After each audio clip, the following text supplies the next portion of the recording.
അലൈക്കും. അൽഹംദുലില്ലാ വസ്സലാത്തു വസ്സലാമു അലാ റസൂലിഹിൽ അമീൻ വ അലാ ആലിഹി വസഹ്ബിഹി അജ്മഈൻ. അമ്മ ബഅദ്. അതുല്യനായ ഒരു പ്രതിഭയുടെ സ്മരണകൾ ഉൾക്കൊള്ളുന്ന പുസ്തകം, അതിനെക്കുറിച്ചൊരു ചർച്ചയാണ് ഇവിടെ നടക്കുന്നത്. ചെറിയമുണ്ടം അബ്ദുൽ ഹമീദ് മദനി, നിങ്ങൾക്കറിയാം, നമ്മൾ ഓരോരുത്തരുടെയും വീട്ടിൽ അറിയപ്പെടുന്നൊരു പേരാണ്. നിങ്ങളുടെ വീട്ടിൽ ഹജ്ജിന് പോയവരുണ്ടെങ്കിൽ, അവർ തിരിച്ചു വന്നിട്ടുണ്ടെങ്കിൽ ആ വീടുകളിലൊക്കെ ഖുർആൻ പരിഭാഷ കാണാം. രണ്ട് പേരുകളിൽ ഒന്നാമത്തേത് ബഹുമാന്യനായ ചെറിയമുണ്ടം അബ്ദുൽ ഹമീദ് മദനിയുടെയും പ്രമുഖ പണ്ഡിതൻ കുഞ്ഞു മുഹമ്മദ് പറപ്പൂരിൻ്റേതുമാണ്. ഈ പ്രതിഭയെ സ്മരിച്ചുകൊണ്ട് ഇറക്കിയ ഓർമ്മ പുസ്തകത്തെ മുൻനിർത്തിയാണ് നമ്മുടെ ചർച്ച. നമുക്കറിയാവുന്നതുപോലെ ചെറിയമുണ്ടം പണ്ഡിതനാണ്, പ്രഭാഷകനാണ്, രചയിതാവാണ്, ഖുർആൻ പരിഭാഷകനാണ്, പത്രാധിപരാണ്, ഗുരുവാണ്. എല്ലാത്തിനും പുറമെ ഒരു സംരംഭകൻ കൂടിയാണ്. ബിസിനസ് രംഗത്ത് ശ്രദ്ധ പതിപ്പിച്ച അപൂർവം മുജാഹിദ് പണ്ഡിതന്മാരിൽ ഒരാളാണ് അദ്ദേഹം. അദ്ദേഹത്തിൻ്റെ പ്രതിഭയെക്കുറിച്ച് പറയുകയാണെങ്കിൽ ഒരുപാട് ഞങ്ങൾ അടങ്ങുന്ന തലമുറയെ, ഞങ്ങളെ ഈ ആളുകൾ അല്ലെങ്കിൽ സദസ്സിലുള്ള വലിയ ഇപ്പോഴത്തെ ഈ ആൽഫ സി ജെൻ അല്ലാത്ത തലമുറയെ കാര്യമായി സ്വാധീനിച്ച, അവരുടെ ദിശ നിർണയിച്ച, അവരുടെ സാംസ്കാരിക അടിത്തറ നിർണയിച്ച, പ്രാസ്ഥാനിക പ്രതിബദ്ധത നിർവഹിച്ച ഒരു പണ്ഡിതനാണ് ചെറിയമുണ്ടം അബ്ദുൽ ഹമീദ് മദനി. ഞാൻ എൻ്റെ കൂടെയുള്ള സഹ പാനലിസ്റ്റുകളെ പരിചയപ്പെടുത്താം. ഇത് സുഫിയാൻ അബ്ദുസ്സലാം. അദ്ദേഹത്തെ നിങ്ങൾക്കറിയാം, അദ്ദേഹം കോളംനിസ്റ്റാണ്. ചന്ദ്രിക പത്രത്തിലെ ആഴ്ചയിൽ ഒരുപാട് തവണ നിങ്ങളെത്തി കാണാം. അദ്ദേഹം രണ്ട് നിലയിൽ മൂന്നാം തലമുറ മുജാഹിദാണ്. ഉപ്പ വഴിയും ഉമ്മ വഴിയും മൂന്നാം തലമുറ മുജാഹിദാണ്. ഞാൻ തലമുറ പറയുന്നതിന് പ്രത്യേക കാരണമുള്ളതുകൊണ്ടാണ്. KTF-ൻ്റെ സംസ്ഥാന പ്രസിഡൻറ്റും കേരള നസ്രുൽ മുജാഹിദിൻ്റെ സെക്രട്ടറിയുമായിരുന്ന PK അഹമ്മദ് അലി മദനിയുടെ മകനും, NB അബ്ദുസ്സലാം, ആദ്യത്തെ കേരള നസ്രുൽ മുജാഹിദിൻ്റെ ജനറൽ സെക്രട്ടറി NB അബ്ദുസ്സലാം മൗലവിയുടെ നവോത്ഥാന നായകനായ അരീക്കോടിൻ്റെ നവോത്ഥാന ശില്പിയായ NB അബ്ദുസ്സലാം മൗലവിയുടെ പേരക്കുട്ടിയുമാണ് ഉമ്മ വഴി. INK ഇതുപോലെ മനോഹരമായി ഇംഗ്ലീഷിലും മലയാളത്തിലും എഴുതുന്ന, ഇസ്ലാമിനെക്കുറിച്ച് എഴുതുന്ന അതുല്യ പ്രതിഭയാണ്. പക്ഷേ വളരെ ശാന്തനും ബഹളങ്ങളില്ലാത്ത ഒരു ചെറിയമുണ്ടത്തിൻ്റെ ആ ശൈലിയിലുള്ള ഒരു വളർന്നു വരുന്ന എഴുത്തുകാരനാണ്. അത് ഞങ്ങളെ തലമുറയ്ക്ക് ശേഷമുള്ള തൊട്ടടുത്ത തലമുറയാണ്. ഞാൻ സുഫിയാനിൽ നിന്നാണ് എൻ്റെ തുടങ്ങുന്നത്. ഇപ്പം ചെറിയമുണ്ടത്തിനെ കുറിച്ച് പറയുമ്പോൾ അദ്ദേഹം എല്ലാ മേഖലകളിലും, ഒരുപക്ഷെ ഡോക്ടർ M ഉസ്മാൻ സാഹിബിന് ശേഷം, ഉസ്മാൻ സാഹിബിൻ്റെ ഏരിയ നിങ്ങൾക്കറിയാം, യുക്തിവാദികളെ എൻഗേജ് ചെയ്ത മുസ്ലിം പണ്ഡിതനാണ്, ആദ്യത്തെ മുസ്ലിം പണ്ഡിതനാണ് ചെറിയമുണ്ടം. അദ്ദേഹത്തിന് ശേഷം അക്ബർ, തെൻവീർ പോലെയുള്ള ആളുകൾ, പിന്നെ തെൻവീറിന് ശേഷം ഒരുപാട് പലതരം മുജാഹിദിൽപ്പെട്ട ആളുകൾ ആ രംഗത്ത് ഉണ്ടായിട്ടുണ്ട്. അപ്പോൾ അതുപോലെ സുന്നികളുമായിട്ടുള്ള ഏറ്റുമുട്ടൽ നിങ്ങൾക്കിങ്ങനെ കാണാം. ഒരു വ്യത്യസ്ത, അതുവരെ അറിയപ്പെടുന്ന ചെറിയമുണ്ടമല്ല 83 നിങ്ങൾ കൊട്ടപ്പുറത്ത് കണ്ടത്. ആ ചെറിയമുണ്ടമല്ല ചേകനൂർ വന്ന് മഞ്ചേരിയിൽ വന്ന് പ്രസംഗിച്ചിട്ട് മറുപടി പറഞ്ഞപ്പം നിങ്ങൾ കണ്ട ചെറിയമുണ്ടം. ആ ചെറിയമുണ്ടമല്ല ഇർഫാൻ ഹബീബിന് ഈ ഇന്ത്യയിൽ ഏക സിവിൽ കോഡ് നടപ്പിലാക്കണം എന്ന് പറഞ്ഞ് DYFI സമ്മേളനം ഉദ്ഘാടനം ചെയ്തുകൊണ്ട് തിരിച്ചു പോയ ഇർഫാൻ ഹബീബിന് മറുപടി പറഞ്ഞുകൊണ്ട് ചെറിയമുണ്ട ചെയ്ത പ്രസംഗം മറ്റൊരു ചെറിയമുണ്ടത്തെ കാണിച്ചു തരുന്നു.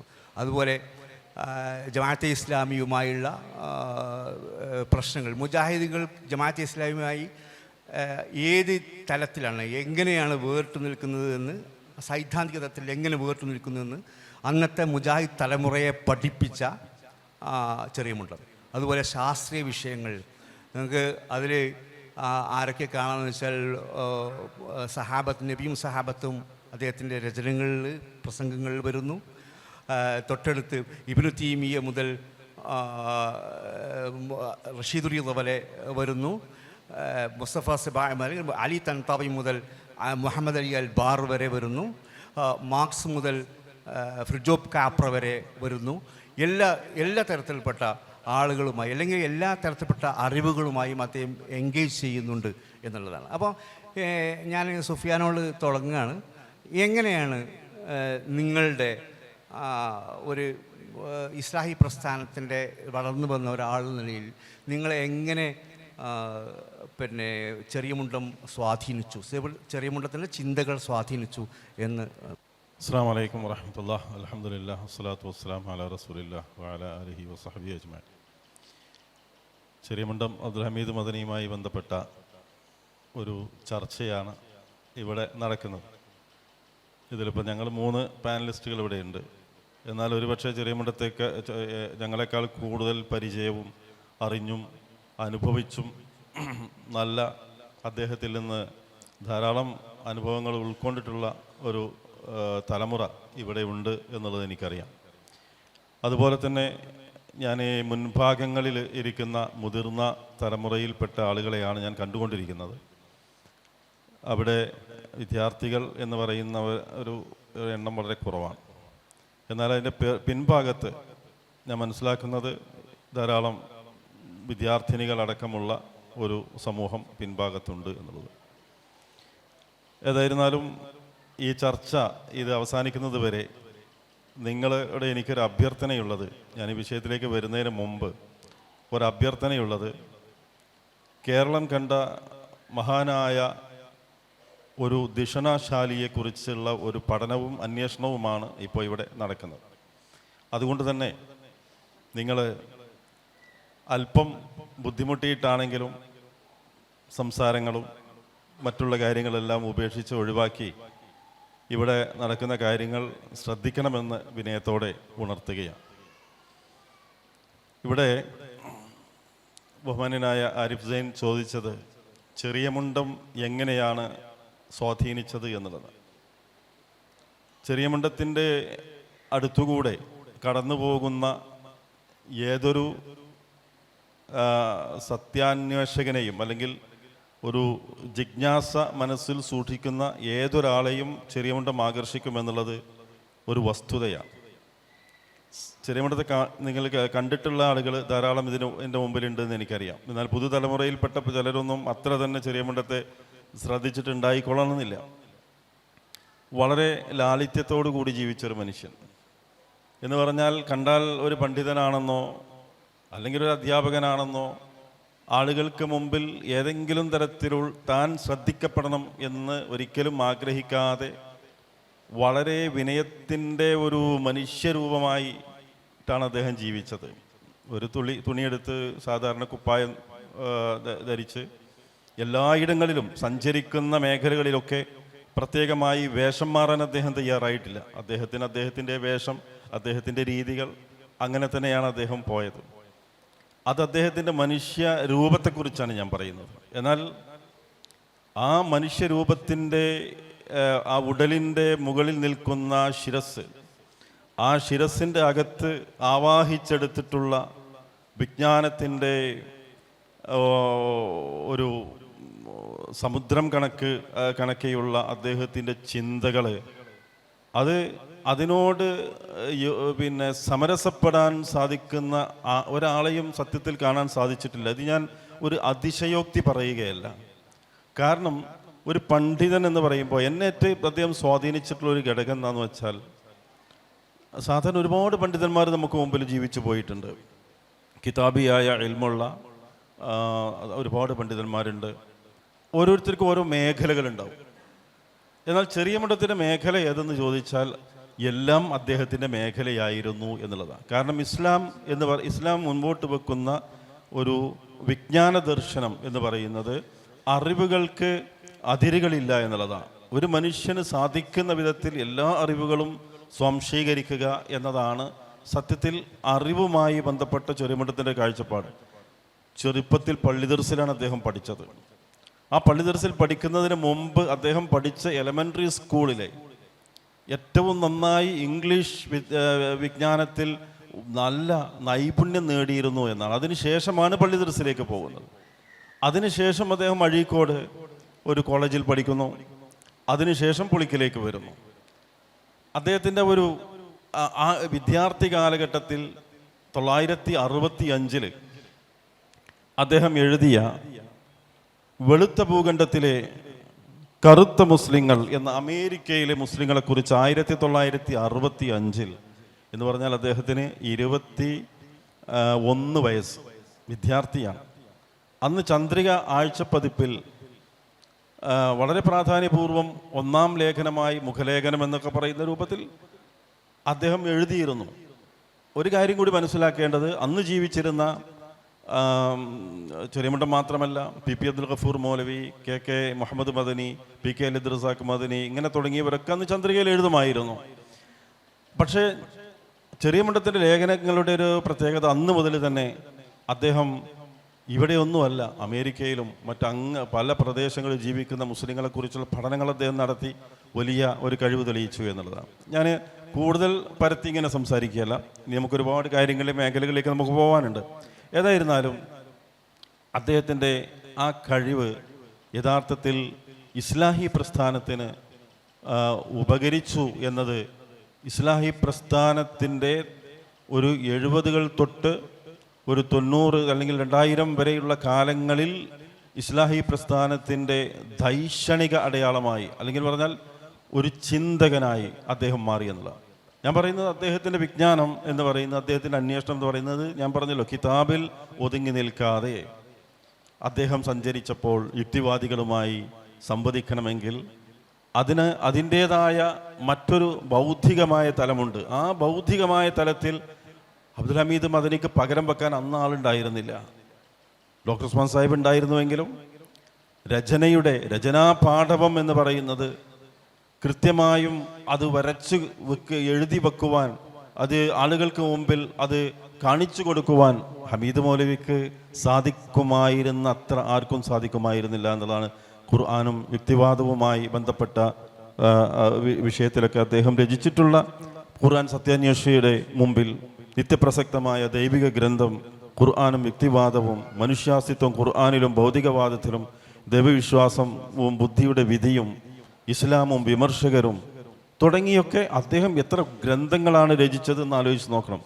ഇതൊക്കെ അന്ന് എൻ്റെയൊക്കെ ചെറുപ്പ കാലഘട്ടത്തിൽ ഇതൊക്കെ വായിക്കാൻ സത്യത്തിൽ നമുക്കൊക്കെ അതിന് സാധിക്കുമോ, അതിന് മാത്രമുള്ള ബുദ്ധിപരമായ വികാസമുണ്ടോ എന്ന് പോലും സംശയിച്ച് പോകുമായിരുന്നു. പക്ഷേ പലപ്പോഴും നമ്മൾ കോളേജുകളിലൊക്കെ നിരീശ്വര നിർമ്മത പ്രസ്ഥാനങ്ങളുമായി ഒക്കെ സംവദിക്കേണ്ടി വരുമ്പോൾ ആകെ അന്ന് ഞങ്ങൾക്ക് ലഭ്യമായ റെഫറൻസ് എന്ന് പറയുന്നത് അബ്ദുൽ ഹമീദ് മദനിയായി. പിന്നെ അതുപോലെ തന്നെയാണ് നേരത്തെ ഇവിടെ ഇതിൻ്റെ ആമുഖം വായിച്ച സഹോദരൻ ഇവിടെ പറഞ്ഞു കേട്ടല്ലോ, 1983 പ്രസിദ്ധമായ കൊട്ടപ്പുറം സംവാദം എന്ന് പറയുന്നത്. ആരുമായിട്ടാണ് സംവാദം? അപ്പുറത്ത് നിൽക്കുന്നത് കാന്തപുരം അബൂബക്കർ മുസ്ലിയാർ, അതുപോലെയുള്ള പ്രഗത്ഭരായ സുന്നി പണ്ഡിതന്മാരാണ് അപ്പുറത്ത് നിൽക്കുന്നത്. അവരോട് ആ സംവാദത്തിൽ, വാദപ്രതിവാദത്തിൽ ചോദ്യം ചോദിക്കുന്നത് അബ്ദുൽ ഹമീദ് മദനിയാണ്. അതൊരു വല്ലാത്ത ചോദ്യങ്ങളായിരുന്നു. ഒരുപക്ഷെ അതിൻ്റെ ബാക്കി ചില ഭാഗങ്ങളൊക്കെ ആരിഫ് ഹുസൈനൊക്കെ കൂട്ടിച്ചേർക്കാൻ ധാരാളം ഉണ്ടാവുന്നുള്ളതുകൊണ്ട് അതിലേക്കൊന്നും ഞാൻ പോകുന്നില്ല.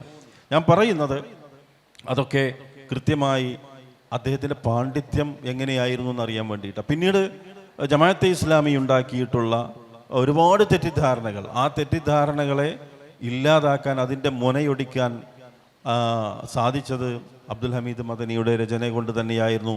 ഇബാദത്ത് വീക്ഷണങ്ങളുടെ താരതമ്യം അത് കുറേ ആഴ്ചകളായി ഷബാബിൽ പ്രസിദ്ധീകരിച്ചു വന്ന ഒരു അമീറും ഒരു ജനറൽ സെക്രട്ടറിയും ആ ഒരു ടൈറ്റിലായിരുന്നു ആ ലേഖനം വന്നിരുന്നത്. അത് പിന്നീട് ഗ്രന്ഥരൂപത്തിലാക്കിയപ്പോൾ ഇബാദത്ത് ഒരു വീക്ഷണങ്ങളുടെ താരതമ്യം എന്ന പേരിൽ അത് പ്രസിദ്ധപ്പെടുത്തിയെന്ന് മാത്രം. അപ്പോൾ എല്ലാ മേഖലകളിലുമുള്ള ഈ വിജ്ഞാനമുള്ള ഒരു മനുഷ്യൻ, അയാൾ എത്ര സുന്ദരനായിരുന്നാലും, വിരൂപിയായിരുന്നാലും, അരൂപിയായിരുന്നാലും, ആ വ്യക്തിത്വത്തെ, വിജ്ഞാനത്തെ സ്നേഹിക്കുന്ന ആളുകൾ ഇഷ്ടപ്പെടും. അത് യാതൊരു സംശയമില്ല. അതൊക്കെയായിരുന്നു ചെറിയമുണ്ടം അബ്ദുൽ ഹമീദ് മദനിയുമായി ഞങ്ങൾക്കൊക്കെ ഉണ്ടായിരുന്ന ഏറ്റവും ഒരു വൈകാരികമായ ബന്ധം എന്ന് പറയുന്നത് തന്നെ. കാരണം ഇത്തരം വിഷയങ്ങളെ സംബന്ധിച്ച് അദ്ദേഹത്തോട് കാര്യം ചോദിച്ചു കഴിഞ്ഞാൽ വളരെ കൃത്യമായി നമുക്ക് പറയാൻ, മറ്റുള്ളവർക്ക് പറഞ്ഞു കൊടുക്കാൻ സാധിക്കുന്ന ഒരു വിവരം കിട്ടും. പിന്നെ മറ്റൊരു കാര്യം അദ്ദേഹത്തിൽ ഉണ്ടായിരുന്നു, അദ്ദേഹം പണ്ഡിതനായിരുന്നു എന്ന് പറയുമ്പോൾ വിശുദ്ധ ഖുർആനെയും പ്രവാചക ചര്യയും വിട്ടുകൊണ്ട് മറ്റൊന്നിൻ്റെയും പിറകെ, മറ്റ് ബുദ്ധിയുടെ തേട്ടം അല്ലെങ്കിൽ മറ്റേതെങ്കിലും യുക്തിയുടെ തേട്ടം, അങ്ങനെയൊന്നും അദ്ദേഹം സഞ്ചരിച്ചിരുന്നില്ല. ഖുർആനും സുന്നത്തും എങ്ങനെയായിരുന്നോ ആദ്യകാലത്തെ സലഫ് സ്വാലിഹുകൾ മനസ്സിലാക്കിയിരുന്നത്, അതിൻ്റെ അടിസ്ഥാനത്തിൽ തന്നെയായിരിക്കണം ഇസ്ലാമിലെ എല്ലാ കാര്യങ്ങളും വിശദീകരിക്കപ്പെടേണ്ടത് എന്ന നിർബന്ധ ബുദ്ധി അദ്ദേഹത്തിനുണ്ടായിരുന്നു എന്നത് അദ്ദേഹത്തിൻ്റെ രചനകളിൽ നമുക്ക് കാണാൻ സാധിക്കും. ഇതൊക്കെ യഥാർത്ഥത്തിൽ അദ്ദേഹവുമായി ബന്ധപ്പെട്ട ഒരു പ്രധാനപ്പെട്ട കാര്യങ്ങളായിരുന്നു. അപ്പോൾ ഞാൻ പറഞ്ഞത് ഈ രചനാ പാഠവും അദ്ദേഹത്തിനുണ്ടായിരുന്നു. മറ്റൊരു കാര്യം സൂക്ഷ്മ നിരീക്ഷണം എന്നതാണ്. ഏതൊരു കാര്യത്തെയും അദ്ദേഹം എഴുതുമ്പോൾ ഒരിക്കലും വൈകാരികമല്ല, ഒരിക്കലും മറ്റുള്ളവരെ ആക്ഷേപിക്കുന്ന തരത്തിലല്ല, സൂക്ഷ്മമായി നിരീക്ഷിച്ച് എന്താണോ പറയേണ്ടത്, എഴുതേണ്ടത്, അത് കൃത്യമായി രേഖപ്പെടുത്തുക എന്നതാണ്. പിന്നെ മറ്റൊന്ന്, വിവാദങ്ങളോട് ഒരു താല്പര്യവും അദ്ദേഹത്തിന് ഉണ്ടായിരുന്നില്ല. ഇപ്പോൾ വൈജ്ഞാനിക വിഷയങ്ങളിൽ അഭിപ്രായ വ്യത്യാസങ്ങൾ സ്വാഭാവികമാണ്. ആ അഭിപ്രായ വ്യത്യാസങ്ങളായി അദ്ദേഹം കാണുകയും ഒരിക്കലും ഒരു തർക്കത്തിൻ്റെ മേഖലകളിലേക്ക്, പരസ്യമായ വിവാദങ്ങളിലേക്ക്, അലക്കുകളിലേക്ക്, ഇങ്ങനെ ഉള്ള മേഖലകളിലേക്ക് ഇസ്ലാമിക വിഷയങ്ങളെ കൊണ്ടുപോകുന്നതിൽ അദ്ദേഹത്തിന് യാതൊരു താല്പര്യം ഉണ്ടായിരുന്നില്ല. സമന്വയത്തിൻ്റെ പാതയായിരുന്നു അദ്ദേഹം തേടിയിരുന്നത്. അഭിപ്രായ വ്യത്യാസങ്ങൾ അദ്ദേഹം പർവ്വതീകരിക്കാറുണ്ടായിരുന്നില്ല. അതെല്ലാം അഭിപ്രായ വ്യത്യാസങ്ങൾക്കിടയിലും ഒരു പാരസ്പര്യത്തെ കണ്ടെത്തുക എന്നതായിരുന്നു അദ്ദേഹം സ്വീകരിച്ചിരുന്ന ഒരു ശൈലി എന്നുള്ളത്. അദ്ദേഹത്തിനെതിരെ വന്ന ആക്ഷേപങ്ങളിൽ പോലും അദ്ദേഹം പരസ്യമായി മറുപടി പറഞ്ഞതായി കാണാൻ സാധ്യമല്ല. അദ്ദേഹത്തിനെതിരെ എഴുതിയ ലേഖനങ്ങളെക്കുറിച്ചോ മറ്റൊക്കെ പരസ്യമായ വിമർശനങ്ങൾ വന്നപ്പോൾ പോലും അദ്ദേഹം അതിന് പരസ്യമായി മറുപടി നൽകുന്നതിന് പകരം ഉത്തരവാദപ്പെട്ട പണ്ഡിതന്മാർക്ക് മുമ്പിൽ അതിൻ്റെ കൃത്യമായ വിശദീകരണം നൽകി അതിന് അവരുടെ ഒരു പിന്തുണ നേടുകയായിരുന്നു അദ്ദേഹം ചെയ്തിരുന്നത് എന്നുള്ളത്. ഇങ്ങനെയൊക്കെ ധാരാളം ഗുണങ്ങൾ അദ്ദേഹത്തിനുണ്ടായിരുന്നു. മുസ്ലാഹി പ്രവർത്തകന്മാർക്കിടയിലും മുജാഹിദ് പണ്ഡിതന്മാർക്കിടയിലും മുസ്ലിം സമൂഹത്തിനിടയിലുമൊക്കെ കൃത്യമായ ഐക്യം ഉണ്ടായിരിക്കണം എന്ന ഒരു സാമൂഹ്യ ബോധവും അദ്ദേഹത്തിനുണ്ടായിരുന്നു എന്നാണ് ഈ സന്ദർഭത്തിൽ ആമുഖമായി അദ്ദേഹത്തെക്കുറിച്ച് എനിക്ക് സംസാരിക്കാൻ.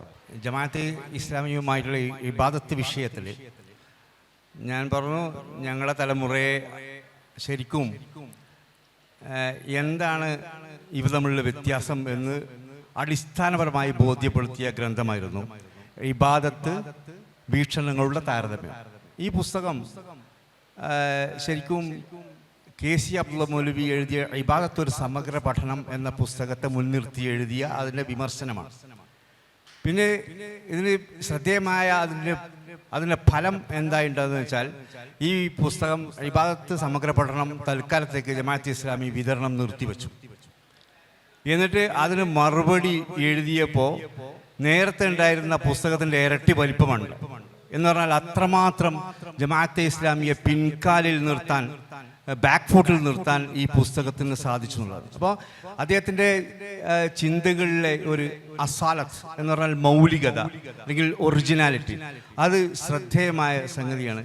ഇത് ഈ ഒറിജിനാലിറ്റി കൊണ്ട് തന്നെ, കാരണം ഇസ്ലാം എന്ന് പറഞ്ഞാൽ അതിൻ്റെ ഒറിജിനാലിറ്റിയിൽ, അതിൻ്റെ മൗലികതയിൽ കാലദേശത്തെ അതിജീവിച്ചു നിൽക്കുന്നു. കാലദേശങ്ങളെ, ചെറിയ മുണ്ടവും അദ്ദേഹത്തിൻ്റെ എഴുത്തിലൂടെ, പ്രസംഗങ്ങളിലൂടെ കാലദേശത്തെ അല്ലെങ്കിൽ അദ്ദേഹത്തിൻ്റെ രചനകളിലൂടെ കാലദേശത്തെ അതിജയിച്ച് നിൽക്കുന്ന ചിന്തകളാണ് അവതരിപ്പിച്ചിട്ടുള്ളത്. കാലത്തിനനുസരിച്ച് മാറ്റേണ്ടി വന്നിട്ടില്ല. അപ്പോൾ ഇതുപോലെ തന്നെ തലമുറകളിലേക്കും ആ വ്യത്യാസം ഉണ്ടായിട്ടുണ്ട്. ഞങ്ങളുടെ തൊട്ട് അടുത്തുള്ള തലമുറ, എൻ്റെയും സുഫിയാൻ്റെയും തൊട്ട് താഴെയുള്ള തലമുറ അതെങ്ങനെ ചെറിയ മുണ്ടം അദ്ദേഹത്തിൻ്റെ തലമുറയെ സ്വാധീനിച്ചു എന്ന് INK വിശദീകരിക്കും. INKയും ഇതുപോലെ തന്നെ ഒരു മൂന്നാം തലമുറ മുജാഹിദാണ്, കടവത്തൂർ സ്വദേശിയാണ്. ഒരുപക്ഷെ ഔട്ട്സൈഡ് മലപ്പുറം, കോഴിക്കോട് ജില്ലകളിൽ അത്ര മുജാഹിദായ ഒരു മുജാഹിദ് എന്ന് പറയാവുന്ന ഒരു മഹല് കടവത്തൂരിനെ പോലെ വേറെ ഉണ്ടോ എന്ന് സംശയമാണ്. ഏതായാലും ആ വിഷയത്തിൽ അദ്ദേഹത്തെ തലമുറയെ എങ്ങനെ ചെറിയമുണ്ടം സ്വാധീനിച്ചു, നമ്മുടെ ബൗദ്ധിക അടിത്തറ അല്ലെങ്കിൽ നിങ്ങളുടെ തലമുറയെ ബൗദ്ധിക അടിത്തറ എങ്ങനെ അദ്ദേഹത്തിൻ്റെ രചനകൾ, അദ്ദേഹത്തിൻ്റെ പ്രഭാഷണങ്ങൾ സ്വാധീനിച്ചു എന്ന് വിശദീകരിക്കണം. ഇവിടെ സുഫിയാൻ കയും ആരിഫ് കയും വിശദീകരിച്ചതിൽ നിന്ന് വ്യത്യസ്തമായി എനിക്ക് വ്യത്യസ്തമായ ഒരു ചെറിയ മണ്ടം അനുഭവമാണ് എനിക്കുണ്ടായിരുന്നത്. അതിൻ്റെ ഒന്നാമത്തെ കാരണം ഇവിടെ പറഞ്ഞതുപോലെ ഒരു ജനറേഷൻ ചേഞ്ചാണ്. ഞാൻ മില്ലേനിയൽസിൽപ്പെട്ട ആളാണ്. അതുകൊണ്ട് തന്നെ ചെറിയ മുണ്ടത്തിൻ്റെ പ്രഭാഷണങ്ങൾ കൂടുതലല്ല ഒന്നും തന്നെ ലൈവായി കേൾക്കാനുള്ള അവസരം ഉണ്ടായിട്ടില്ല. കൂടാതെ ശാഖാതലത്തിൻ്റെ മേലോട്ട് സംഘടനാ പ്രവർത്തനത്തിൽ ഭാഗവാക്കായിരുന്നതില്ല. അതുപോലെ വേറെ കുടുംബപരമായ ആക്സസും ഇല്ലാത്തത് കൊണ്ട് തന്നെ ചെറിയമുണ്ടത്തിനെ എൻ്റെ വ്യക്തമായ ഓർമ്മയിൽ ഒരു തവണ പോലും മീറ്റ് ചെയ്തിട്ടില്ല, കണ്ടുമുട്ടിയിട്ടില്ല. എന്നിരുന്നാലും അദ്ദേഹത്തിൻ്റെ രചനകൾ എന്നെ ആപാദചൂടം ചൂഴ്ന്നു നിൽക്കുന്ന എൻ്റെ നിലപാടുകളെ, എൻ്റെ മുജാഹിദ് ബോധ്യത്തെ, എൻ്റെ വൈകാരിക നിമിഷങ്ങളെ ശമിപ്പിക്കുന്ന, പാസിഫൈ ചെയ്യുന്ന എഴുത്തുകളായി, അപകർഷതാബോധത്തെ തകർക്കുന്ന എഴുത്തുകളായി എൻ്റെ ജീവിതത്തെ അങ്ങേയറ്റം സ്വാധീനിക്കാൻ കഴിഞ്ഞു എന്നതാണ് ചെറിയമുണ്ടത്തിൻ്റെ മറ്റൊരു ഏറ്റവും വലിയ പ്രത്യേകതയായി എനിക്ക് തോന്നുന്നത്. ചിലപ്പോൾ അധികമൊന്നും സ്റ്റേജിലോ പേജിലോ കാണാത്ത ആയിരങ്ങൾ ഇതേപോലെ ചെറിയമുണ്ടത്താൽ എന്നെപ്പോലെ സ്വാധീനിക്കപ്പെട്ടിരിക്കാം എന്നാണ് ഞാൻ മനസ്സിലാക്കുന്നത്. എൻ്റെ ചെറിയമുണ്ട ഓർമ്മകൾ ആദ്യത്തെ എൻട്രിയായി എനിക്ക് തോന്നുന്നത്, ഞാൻ വളരെ ചെറുപ്പത്തിൽ എൻ്റെ നാട്ടിൽ മാർക്സിസ്റ്റുകാർ നടത്തിയ ശരീഅത്ത് വിവാദത്തിൻ്റെ ഹാങ് ഓവറിൽ നടത്തിയ ഒരു പ്രോഗ്രാം, അതിൽ ഇസ്ലാമിക ശരീഅത്തിനെ, ഒരു വേള മുഹമ്മദ് നബിയെ വളരെ നിന്ദ്യമായി പരിഹസിക്കുകയും ഇന്നത്തെ ഭാഷയിൽ പറഞ്ഞാൽ ട്രോളുകയും ചെയ്യുന്ന ഒരു പരിപാടി അവർ സംഘടിപ്പിക്കുന്നു. നിങ്ങൾക്കറിയായിരിക്കാം, കണ്ണൂർ ജില്ലയുടെ ബോർഡർ പങ്കിടുന്ന ഒരു സ്ഥലമാണ് കടവത്തൂർ. അവിടെ സവിശേഷമായ സാഹചര്യമുണ്ട്. ഒരുപക്ഷെ ഇന്ന് ഉത്തരേന്ത്യയിലൊക്കെ കാണുന്ന ഒരു കളർ, അതിൻ്റെ ലൈറ്റ് വേർഷൻ അന്ന് തന്നെ അനുഭവപ്പെട്ട ഒരു പ്രദേശമാണ്. അവിടെ അത്തരം സാഹചര്യങ്ങളോട് ജനാധിപത്യപരമായി, രാഷ്ട്രീയപരമായി, നിയമപരമായി എങ്ങനെയൊക്കെ നേരിടണം എന്നതിൽ അവിടുത്തെ ജനങ്ങൾക്ക് വ്യക്തമായ പദ്ധതി ഉണ്ടായിരുന്നു. എന്നാൽ ഇത്തരം ഒരു ഭൗതിക ആക്രമണത്തെ എങ്ങനെ നേരിടം എന്നതിൽ പകച്ചുപോയ ഒരു ജനതയ്ക്ക് മുമ്പിൽ വിവിധ സംഘടനകളുടെ കൂട്ടായ്മയാൽ ചെറിയമുണ്ടം ക്ഷണിക്കപ്പെടുന്നു. അന്ന് ഇത് ഞാൻ നേരിട്ട് അനുഭവിച്ചതല്ല, അനുഭവിച്ചവർ പറഞ്ഞു തന്ന കഥകളിലെ വിവരണമാണ്. അന്ന് ചെറിയമുണ്ടം നടത്തിയ ഒരു പ്രഭാഷണം, 4 മണിക്കൂർ തുടർച്ചയായി നടത്തിയ പ്രഭാഷണത്തിൽ മാർക്സിസ്റ്റുകളുടെ ആത്മവിശ്വാസത്തിനെ ഞങ്ങളെ മയ്യഴിപ്പുഴ അതിലൂടെ മയ്യഴിപ്പുഴയിലൂടെ അറബിക്കടലിലേക്ക് ഒഴുകിപ്പോവുകയാണ് ചെയ്തത് എന്നാണ് അന്നത്തെ ആൾക്കാർ പറഞ്ഞത്. ഈ അടുത്ത് പോലും അന്നത്തെ പ്രഭാഷണം കേൾക്കുകയും അതിൽ നിന്ന് പ്രചോദനം ഉൾക്കൊള്ളുകയും ചെയ്ത് അന്നത്തെ ഓഡിയോ കാസറ്റ് റീവൈൻഡ് ചെയ്ത് അതിൻ്റെ പ്രഭാഷണം മുഴുവനായി എഴുതിയെടുത്ത ഒരാളായിട്ട് ഞാൻ അടുത്ത് സംസാരിച്ചിരുന്നു. അപ്പം അത്രയും പ്രചോദനമുണ്ടാക്കാൻ, അതിനെ കൂടുതൽ പഠനങ്ങൾക്ക്, മാർക്സിസത്തിനെതിരെയുള്ള ഇസ്ലാമിൻ്റെ പ്രത്യയശാസ്ത്രപരമായ ഔന്നത്യത്തെക്കുറിച്ച് പഠിക്കാനുള്ള ഒരു പ്രചോദനമായി ആ പ്രഭാഷണം മാറുകയും പിന്നീട് ഇന്ന് വരെ മാർക്സിസ്റ്റ് ഒരു ഐഡിയോളജിയായി ഞങ്ങളുടെ നാട്ടിൽ അത് പ്രചരിപ്പിക്കാത്ത അവസ്ഥയിലേക്ക് ആ പ്രഭാഷണത്തിൻ്റെ ഫലം ഉണ്ടായി എന്നാണ് മനസ്സിലാക്കുന്നത്. ഇത് നമ്മൾ ഇതിനെക്കുറിച്ച് പറയുമ്പോൾ നമ്മൾ ആലോചിക്കേണ്ടത് സമാനമായ കാലത്ത് പല പ്രദേശങ്ങളിലും, പ്രത്യേകിച്ച് കോഴിക്കോടിലെ പല പ്രദേശങ്ങളിലും മാർക്സിസ്റ്റ് പ്രത്യയശാസ്ത്രം മുസ്ലിങ്ങളുടെ ഉള്ളിലേക്ക് ഇൻറോഡ്സ് ഉണ്ടാക്കിയിട്ടുണ്ട്. ഒരു കടന്നുകയറ്റം ഉണ്ടാക്കുകയും മുസ്ലിങ്ങളിൽ തന്നെ പലരും മാർക്സിസ്റ്റ് ഐഡിയോളജിയിലേക്ക് പോയതായും നമുക്ക് കാണാൻ കഴിയും. ഇപ്പോൾ ഇതിൻ്റെ ഒരു ഇമ്പാക്റ്റ് എന്നുള്ളത് എനിക്ക് തോന്നുന്നത്, അതിനൊരു ഉദാഹരണമായിട്ട് എനിക്ക് രണ്ട് കാര്യങ്ങൾ പറയണമെന്ന് തോന്നുന്നു. ഒന്ന്, ഈ മാർക്സിസ്റ്റുകൾ അവരുടെ ഐഡിയോളജിക്കലായ ശാഠ്യങ്ങളൊക്കെ നിർത്തി കാലങ്ങൾ കഴിഞ്ഞതിന് ശേഷം, നയവ്യതിയാനങ്ങൾ ഉണ്ടായതിന് ശേഷം, ഒരുപക്ഷെ അങ്ങാടിയിൽ നടന്ന ഒരു സംഭവം എൻ്റെ മനസ്സിൽ വരികയാണ്. ഒരു വന്ധ്യവയോധികനായ ഒരാൾ, അദ്ദേഹത്തിൻ്റെ ഒരു അടുത്ത വീട്ടുകാരനായ ഒരു മാർക്സിസ്റ്റ് യുവജന പ്രസ്ഥാനത്തിൻ്റെ ഒരു പ്രവർത്തകൻ ഒരു പോസ്റ്ററുമായി വന്ന് അദ്ദേഹത്തിന് മുന്നിൽ ചുമരിൽ പതിക്കാൻ പോകുന്നു. പോസ്റ്ററിൽ എഴുതിയത് കുടുംബയോഗം എന്നാണ്. കുടുംബയോഗം എന്നാണ് എഴുതിയിട്ടുള്ളത്. അപ്പോൾ ഈ വന്ധ്യവയോധികൻ ചോദിക്കുകയാണ്, നിങ്ങൾക്കും കുടുംബയോഗമോ? നിങ്ങളുടെ XYZ ഈ നേതാക്കന്മാരെ എടുത്തു പറഞ്ഞിട്ട് നിങ്ങൾ ഇന്ന നേതാക്കളുടെ കുടുംബം തകർക്കപ്പെടേണ്ട സ്ഥാപനമാണെന്നൊക്കെ പറഞ്ഞിട്ടുണ്ടല്ലോ എന്ന് പറയുകയാണ്. സത്യത്തിൽ മാർക്സിസത്തെക്കുറിച്ചൊക്കെ ഞാനിങ്ങനെ വായിച്ചു വരുന്ന കാലമാണ്. അപ്പോൾ ഈ വന്ധ്യവയോധികൻ ഇത് പറയുന്നത് കേട്ട് ഞാൻ ശരിക്കും പകച്ചുപോയി. മാത്രമല്ല, ഈ പോസ്റ്റർ ഒട്ടിക്കാൻ വന്ന ഇടതുപക്ഷ യുവജന പ്രസ്ഥാനത്തിൻ്റെ പ്രവർത്തകനും പകച്ചുപോയി. സത്യത്തിൽ മറുപടി ഇല്ലായിരുന്നു. ഈ സംഭവത്തിന് ഞാൻ ട്രേസ് ബാക്ക് ചെയ്യുന്നത് അന്ന് ഒരു പക്ഷേ ISM പ്രവർത്തകനായിരുന്ന ഈ വന്ധ്യവയോധികൻ ചെറിയമുണ്ടത്തിൻ്റെ പ്രചോദനത്തിൽ നിന്ന് ഉൾക്കൊണ്ട, അതുമാത്രമല്ല അതിനുശേഷം പഠിച്ചത് കൊണ്ടായിരിക്കാം. രണ്ടാമത്തെ ഒരു ഇൻസ്റ്റൻസ് എനിക്ക് പറയാനുള്ളത്, 2010 ശേഷം നാട്ടിൽ ഒരു മാർക്സിസ്റ്റ് ബുദ്ധിജീവി, കുറച്ച് പ്രായമുള്ളതാണ്, പ്രത്യേകിച്ച് നിച്ച് ഓഫ് ട്രൂത്ത്, തെൻവീർ പ്രഭാഷണങ്ങൾ, ഇതിൽ നിന്ന് കിട്ടിയ ചില പുതിയ അറിവുകളും മാർക്സിസ്റ്റ് ഇസ്ലാം സംവാദത്തിൻ്റെ സ്കോപ്പും ഉപയോഗിച്ച് ഞാൻ അദ്ദേഹത്തോട് സൗഹൃദപരമായി സ്നേഹ സംവാദത്തിൽ ഏർപ്പെടാറുണ്ട്. അപ്പോൾ സംസാരിച്ചു കൊണ്ടിരിക്കുമ്പോൾ ഒരു എൻ്റെ പ്രത്യേക ചോദ്യത്തിൻ്റെ മുന്നിൽ അദ്ദേഹം മറുപടി ഇല്ലാതാകുകയും അദ്ദേഹത്തിൻ്റെ നെക്സ്റ്റ് കമൻ്റ് ഇതായിരുന്നു, നിൻ്റെ ഉപ്പയും ഇതേപോലെ എന്നോട് ഇതേ ചോദ്യം ചോദിച്ചിട്ടുണ്ട്. ഉപ്പ മരിച്ചുപോയി, 1999 മരിച്ചുപോയി, അള്ളാഹു മഗ്ഫിർ ലഹു വർഹമു. അപ്പോൾ ഉപ്പ അന്നത്തെ ISMകാരനായിരുന്നു, ചെറിയമുണ്ട് ഇത് നടത്തിയ. അപ്പോൾ അതിൻ്റെ ഒരു ഇമ്പാക്റ്റ് എന്ന് പറഞ്ഞാൽ അപൂർവമാണ്. ഞാൻ ഇത് പറയുന്നത് ഇതേപോലെ രേഖപ്പെടുത്തപ്പെടാതെ ഒരുപാട് പരിവർത്തനങ്ങൾ നടത്തിയ ഒരു മഹാപുരുഷനായിരിക്കും ചെറിയമുണ്ട എന്നാണ് എനിക്ക് തോന്നുന്നത്. എനിക്ക് തിരിച്ചൊരു ചോദ്യം ചോദിക്കും. ഇങ്ങനെ ഒരു മാർക്സിസ്റ്റുകൾ നടത്തിയിരുന്ന ചില ഇസ്ലാം വിരുദ്ധ അല്ലെങ്കിൽ മുസ്ലിം വിരുദ്ധ സമീപനത്തിൻ്റെ പേരിൽ പിന്നീട് ചില തീവ്ര സംഘങ്ങൾ അവർക്കെതിരെ വന്നപ്പോൾ അവരോട് കൂടിയാണല്ലോ നിങ്ങൾ നിൽക്കേണ്ടത്. സ്വാഭാവികമായി നിങ്ങൾക്ക് നിൽക്കേണ്ട പക്ഷം ആ ഡിഫൻസ് ഫോഴ്സിനോട് കൂടിയായിരുന്നു. പക്ഷെ നിങ്ങൾ അവിടെ നിന്നില്ല.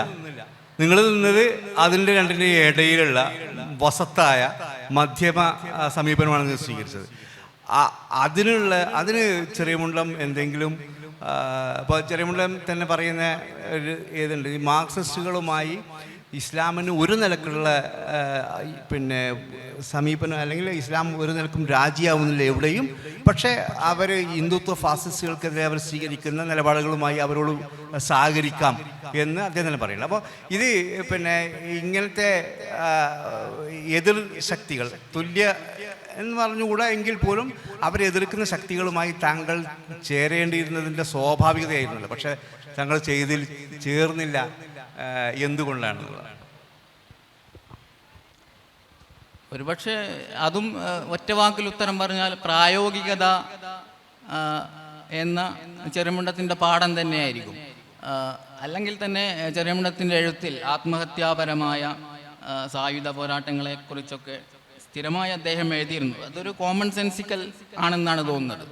അതിലപ്പുറമുള്ള വൈകാരിക തള്ളിച്ചകൾ ഇല്ലാതാക്കി എന്നതാണ് ചെറിയമുണ്ടൻ ചിലപ്പോൾ എനിക്ക് നൽകിയ ഏറ്റവും വലിയൊരു, അല്ലെങ്കിൽ അള്ളാഹു ചെറിയമുണ്ടത്തിനു കൂടി എനിക്ക് നൽകിയ ഏറ്റവും വലിയ അനുഗ്രഹം എന്നാണ് എനിക്ക് തോന്നുന്നത്. ഇനി ഇപ്പം ചെറിയമുണ്ടത്തിൻ്റെ വിമർശന ശൈലിയെക്കുറിച്ച് പറയണ്ടായി. അപ്പോൾ എനിക്ക് തോന്നിയിട്ടുള്ള ഒരു സംഗതി എന്ന് വെച്ചാൽ ഒരു നെയ്ത്തിരി പോലെയാണ്. സാധാരണ മണ്ണെണ്ണ വിളക്ക് പോലെയല്ല നെയ്ത്തിരി. മണ്ണെണ്ണ വിളക്ക് ഇങ്ങനെ ചാഞ്ചാടിക്കൊണ്ടിരിക്കും, അതിങ്ങനെ ഇളകിക്കൊണ്ടിരിക്കും, കാറ്റത്ത് ഇളകിക്കൊണ്ടിരിക്കും. അതേ സമയത്ത് ഒരു നെയ്ത്തിരി നെയ്യിൽ ഇങ്ങനെ വെച്ചിട്ടുള്ള തിരിയാണെങ്കിൽ അത് കത്തിച്ചാൽ അതിങ്ങനെ ഉറങ്ങുന്നത് പോലെ തോന്നും, അല്ലെങ്കിൽ ഒരു ചിത്രം വരച്ചതുപോലെ തോന്നും.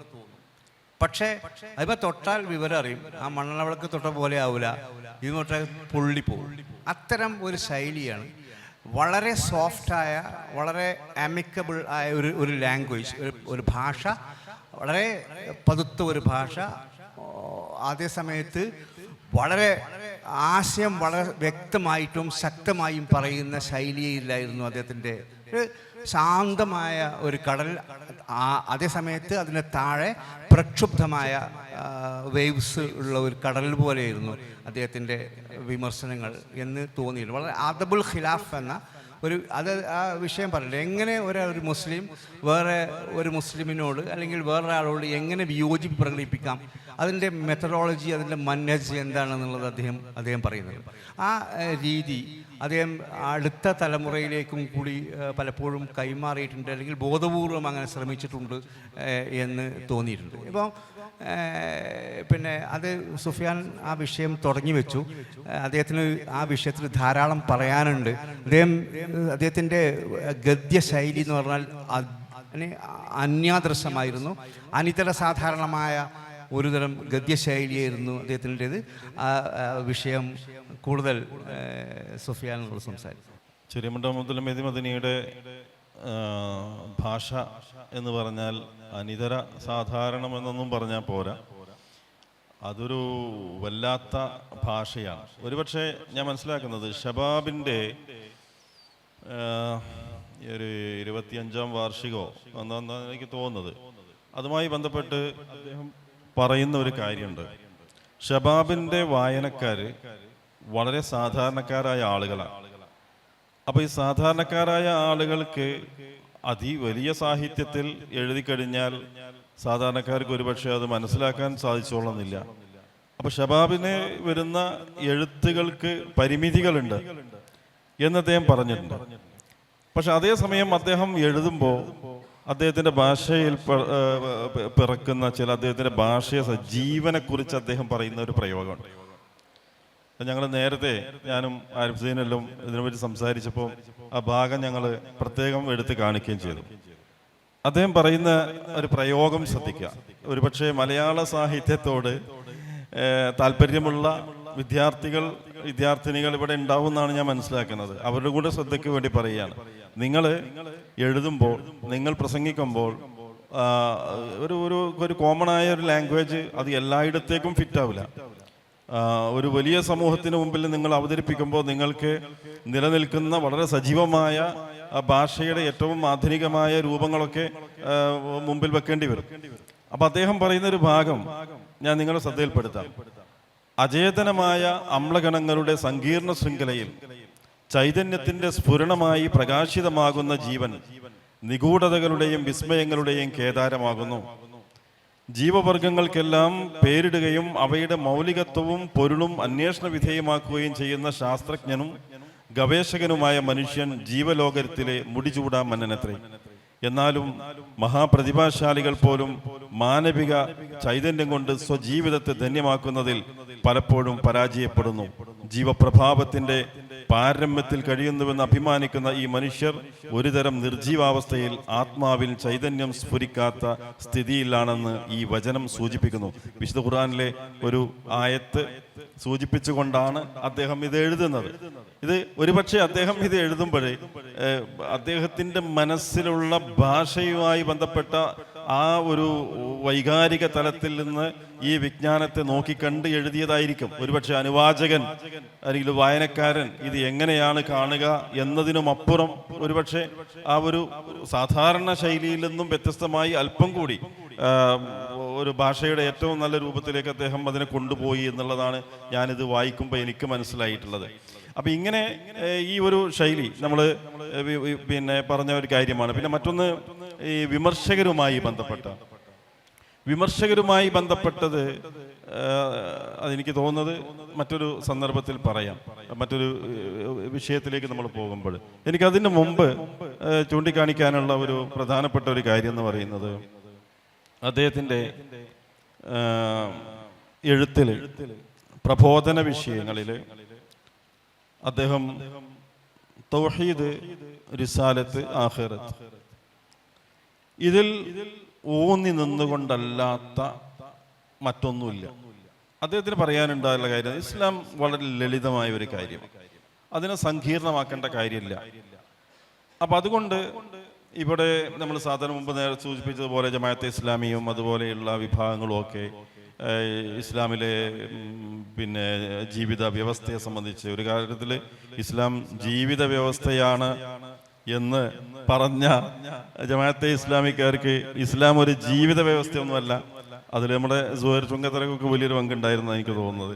ഇസ്ലാം മരണവ്യവസ്ഥ കൂടിയാകുന്നു, ഇസ്ലാം ജീവിത വ്യവസ്ഥ മാത്രമല്ല, ഇസ്ലാം മരണവ്യവസ്ഥ കൂടിയാകുന്നു എന്ന് പറഞ്ഞുകൊണ്ട് ജമാഅത്തെ ഇസ്ലാമി എന്താണോ ജീവിത വ്യവസ്ഥ കൊണ്ട് ഉദ്ദേശിച്ചത്, അവരുദ്ദേശിച്ച ജീവിത വ്യവസ്ഥ എന്ന് പറയുന്നത് ഇവിടെയുള്ള ഭരണകൂടങ്ങൾ, ആ ഭരണകൂടങ്ങൾ അനിസ്ലാമിക ഭരണകൂടങ്ങളെ അനുസരിക്കൽ അത് ഒരു മുസ്ലിമിന് ചേർന്നതല്ല എന്ന ആശയത്തിൽ ഊന്നി നിന്നുകൊണ്ടുള്ള ഇസ്ലാമിനെ അങ്ങനെ അവതരിപ്പിക്കുന്ന തരത്തിലുള്ള ജീവിത വ്യവസ്ഥയെക്കുറിച്ചാണ് അവർ പറഞ്ഞിരുന്നത്. അപ്പം അതിന് അവർ നൽകിയിരുന്ന മറുപടി ഒരു ജീവിത വ്യവസ്ഥ മാത്രമല്ല, ഇസ്ലാം ഒരു എങ്ങനെ ജീവിക്കണം എന്നത് മാത്രമല്ല, എങ്ങനെ മരിക്കണം. വലാ തമൂതുന്ന ഇല്ലാ വഅൻതും മുസ്ലിമൂൻ, നിങ്ങൾ മുസ്ലിങ്ങളായിട്ടല്ലാതെ മരിച്ചു പോകരുത് എന്ന് പറയുന്ന ഇസ്ലാം എന്ന് പറയുന്ന സമ്പൂർണ്ണ പിന്നെ സമ്പൂർണ്ണ സമർപ്പണം, ആ സമർപ്പണത്തിന്റെ തലത്തിൽ നിന്നുകൊണ്ട് ഇസ്ലാമിനെ നോക്കിക്കൊണ്ടുകൊണ്ടാണ് അദ്ദേഹം എഴുതിയത് എന്നതാണ് മറ്റൊരു വിഷയത്തിലുള്ള ഒരു കാര്യം എന്ന് പറയുന്നത്. നമ്മുടെ പ്രബോധകന്മാരെ അദ്ദേഹം പറയുന്ന ഒരു കാര്യം, അദ്ദേഹത്തിന്റെ പ്രയോഗം ഞാൻ പറയാം. അദ്ദേഹം എഴുതിയ ഒരു പ്രയോഗമാണ് ഭ്രാന്തമായ കാർക്കശ്യം. അദ്ദേഹം ചില പ്രബോധകന്മാരുടെ ശൈലികൾ കണ്ട് അദ്ദേഹം എഴുതിയതാണ്. നിങ്ങൾ മറ്റുള്ളവർക്ക് ഇസ്ലാം പറഞ്ഞു കൊടുക്കൂ, അതിശാന്തമായി പറഞ്ഞു കൊടുത്തുകൂടെ? അതിനെന്തിനാ ഇത്ര വൈകാരികമായി ആവേശം കൊള്ളിക്കുന്ന തരത്തിൽ അല്ലെങ്കിൽ വളരെ ഭ്രാന്തമായ ഒരു അവസ്ഥയിലേക്ക് ഇസ്ലാമിന്റെ ആശയങ്ങളെ കൊണ്ടുപോകുന്നത്? റസൂലുള്ളാഹി സ്വല്ലല്ലാഹു അലൈഹി വസല്ലം വളരെ സമാധാനപരമായിട്ടാണ് ജനങ്ങളെ ഉപദേശിച്ചതും പറഞ്ഞതുമൊക്കെ. അതുകൊണ്ട് കാർക്കശ്യം കാണിക്കുന്നവരെ ഇസ്ലാം കീഴ്പ്പെടുത്തും, എന്ന നബിവചനത്തെ ഉദ്ധരിച്ചുകൊണ്ട് അദ്ദേഹം അവരെ തിരുത്തുകയാണ് ചെയ്യുന്നത്. ഇത്തരം ഭ്രാന്തമായ കാർക്കശ്യങ്ങളെ ആവശ്യമില്ല എന്നുള്ളത്. എന്നിട്ട് അദ്ദേഹം പറഞ്ഞത്, പ്രബുദ്ധമായ സമൂഹത്തോട് സൗമ്യമായ ഭാഷയിൽ ഇസ്ലാമിന്റെ മൗലിക ഭാവങ്ങളെ സംബന്ധിച്ച് സംസാരിച്ചാൽ എവിടെയും എപ്പോഴും അതിന് സ്വീകാര്യത ലഭിക്കുന്നുണ്ട് എന്നുള്ളതാണ്. കാരണം ഇന്ന് ഇപ്പോ സമൂഹം മാറി. ഇപ്പോൾ നമ്മൾ 921 കാലഘട്ടത്തിലല്ല ജീവിക്കുന്നത്.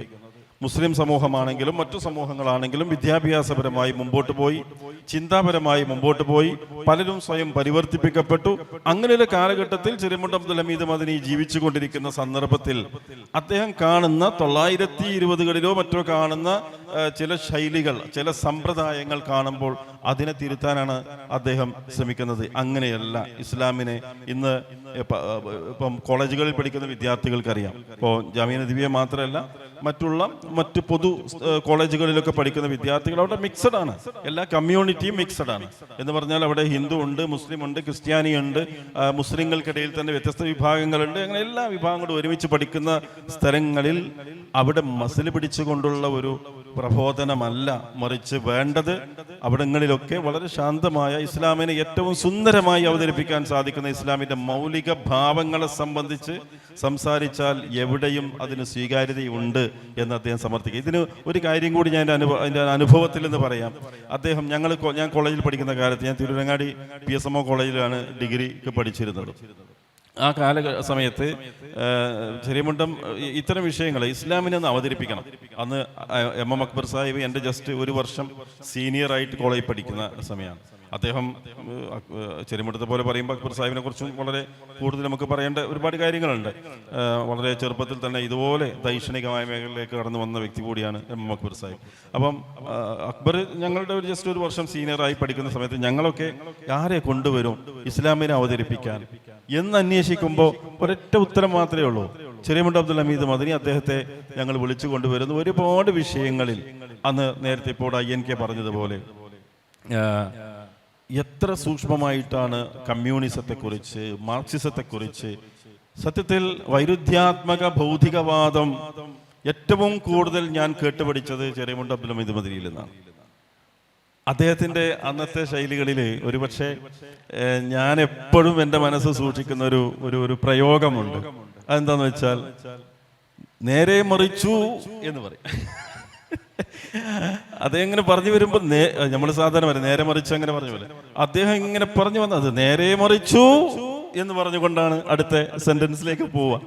അതെന്ന് വെച്ചാൽ അത്തരം ചില അദ്ദേഹത്തിൻ്റെ ചില ശൈലികൾ അത് വളരെയധികം വലിയൊരു സ്വാധീനം ഉണ്ടായി എന്നുള്ളതാണ്. കാരണം വളരെ ശാന്തമായി സംസാരിക്കുക, അതോടൊപ്പം വളരെ ഡീപ്പായിട്ട് അതിൻ്റെ ഡെപ്ത് എന്ന് പറഞ്ഞാൽ നമുക്കൊന്നും ഒരുപക്ഷെ ചിലത് നമുക്ക് മനസ്സിലാവില്ല. അവൻ പറഞ്ഞു തരട്ടോ.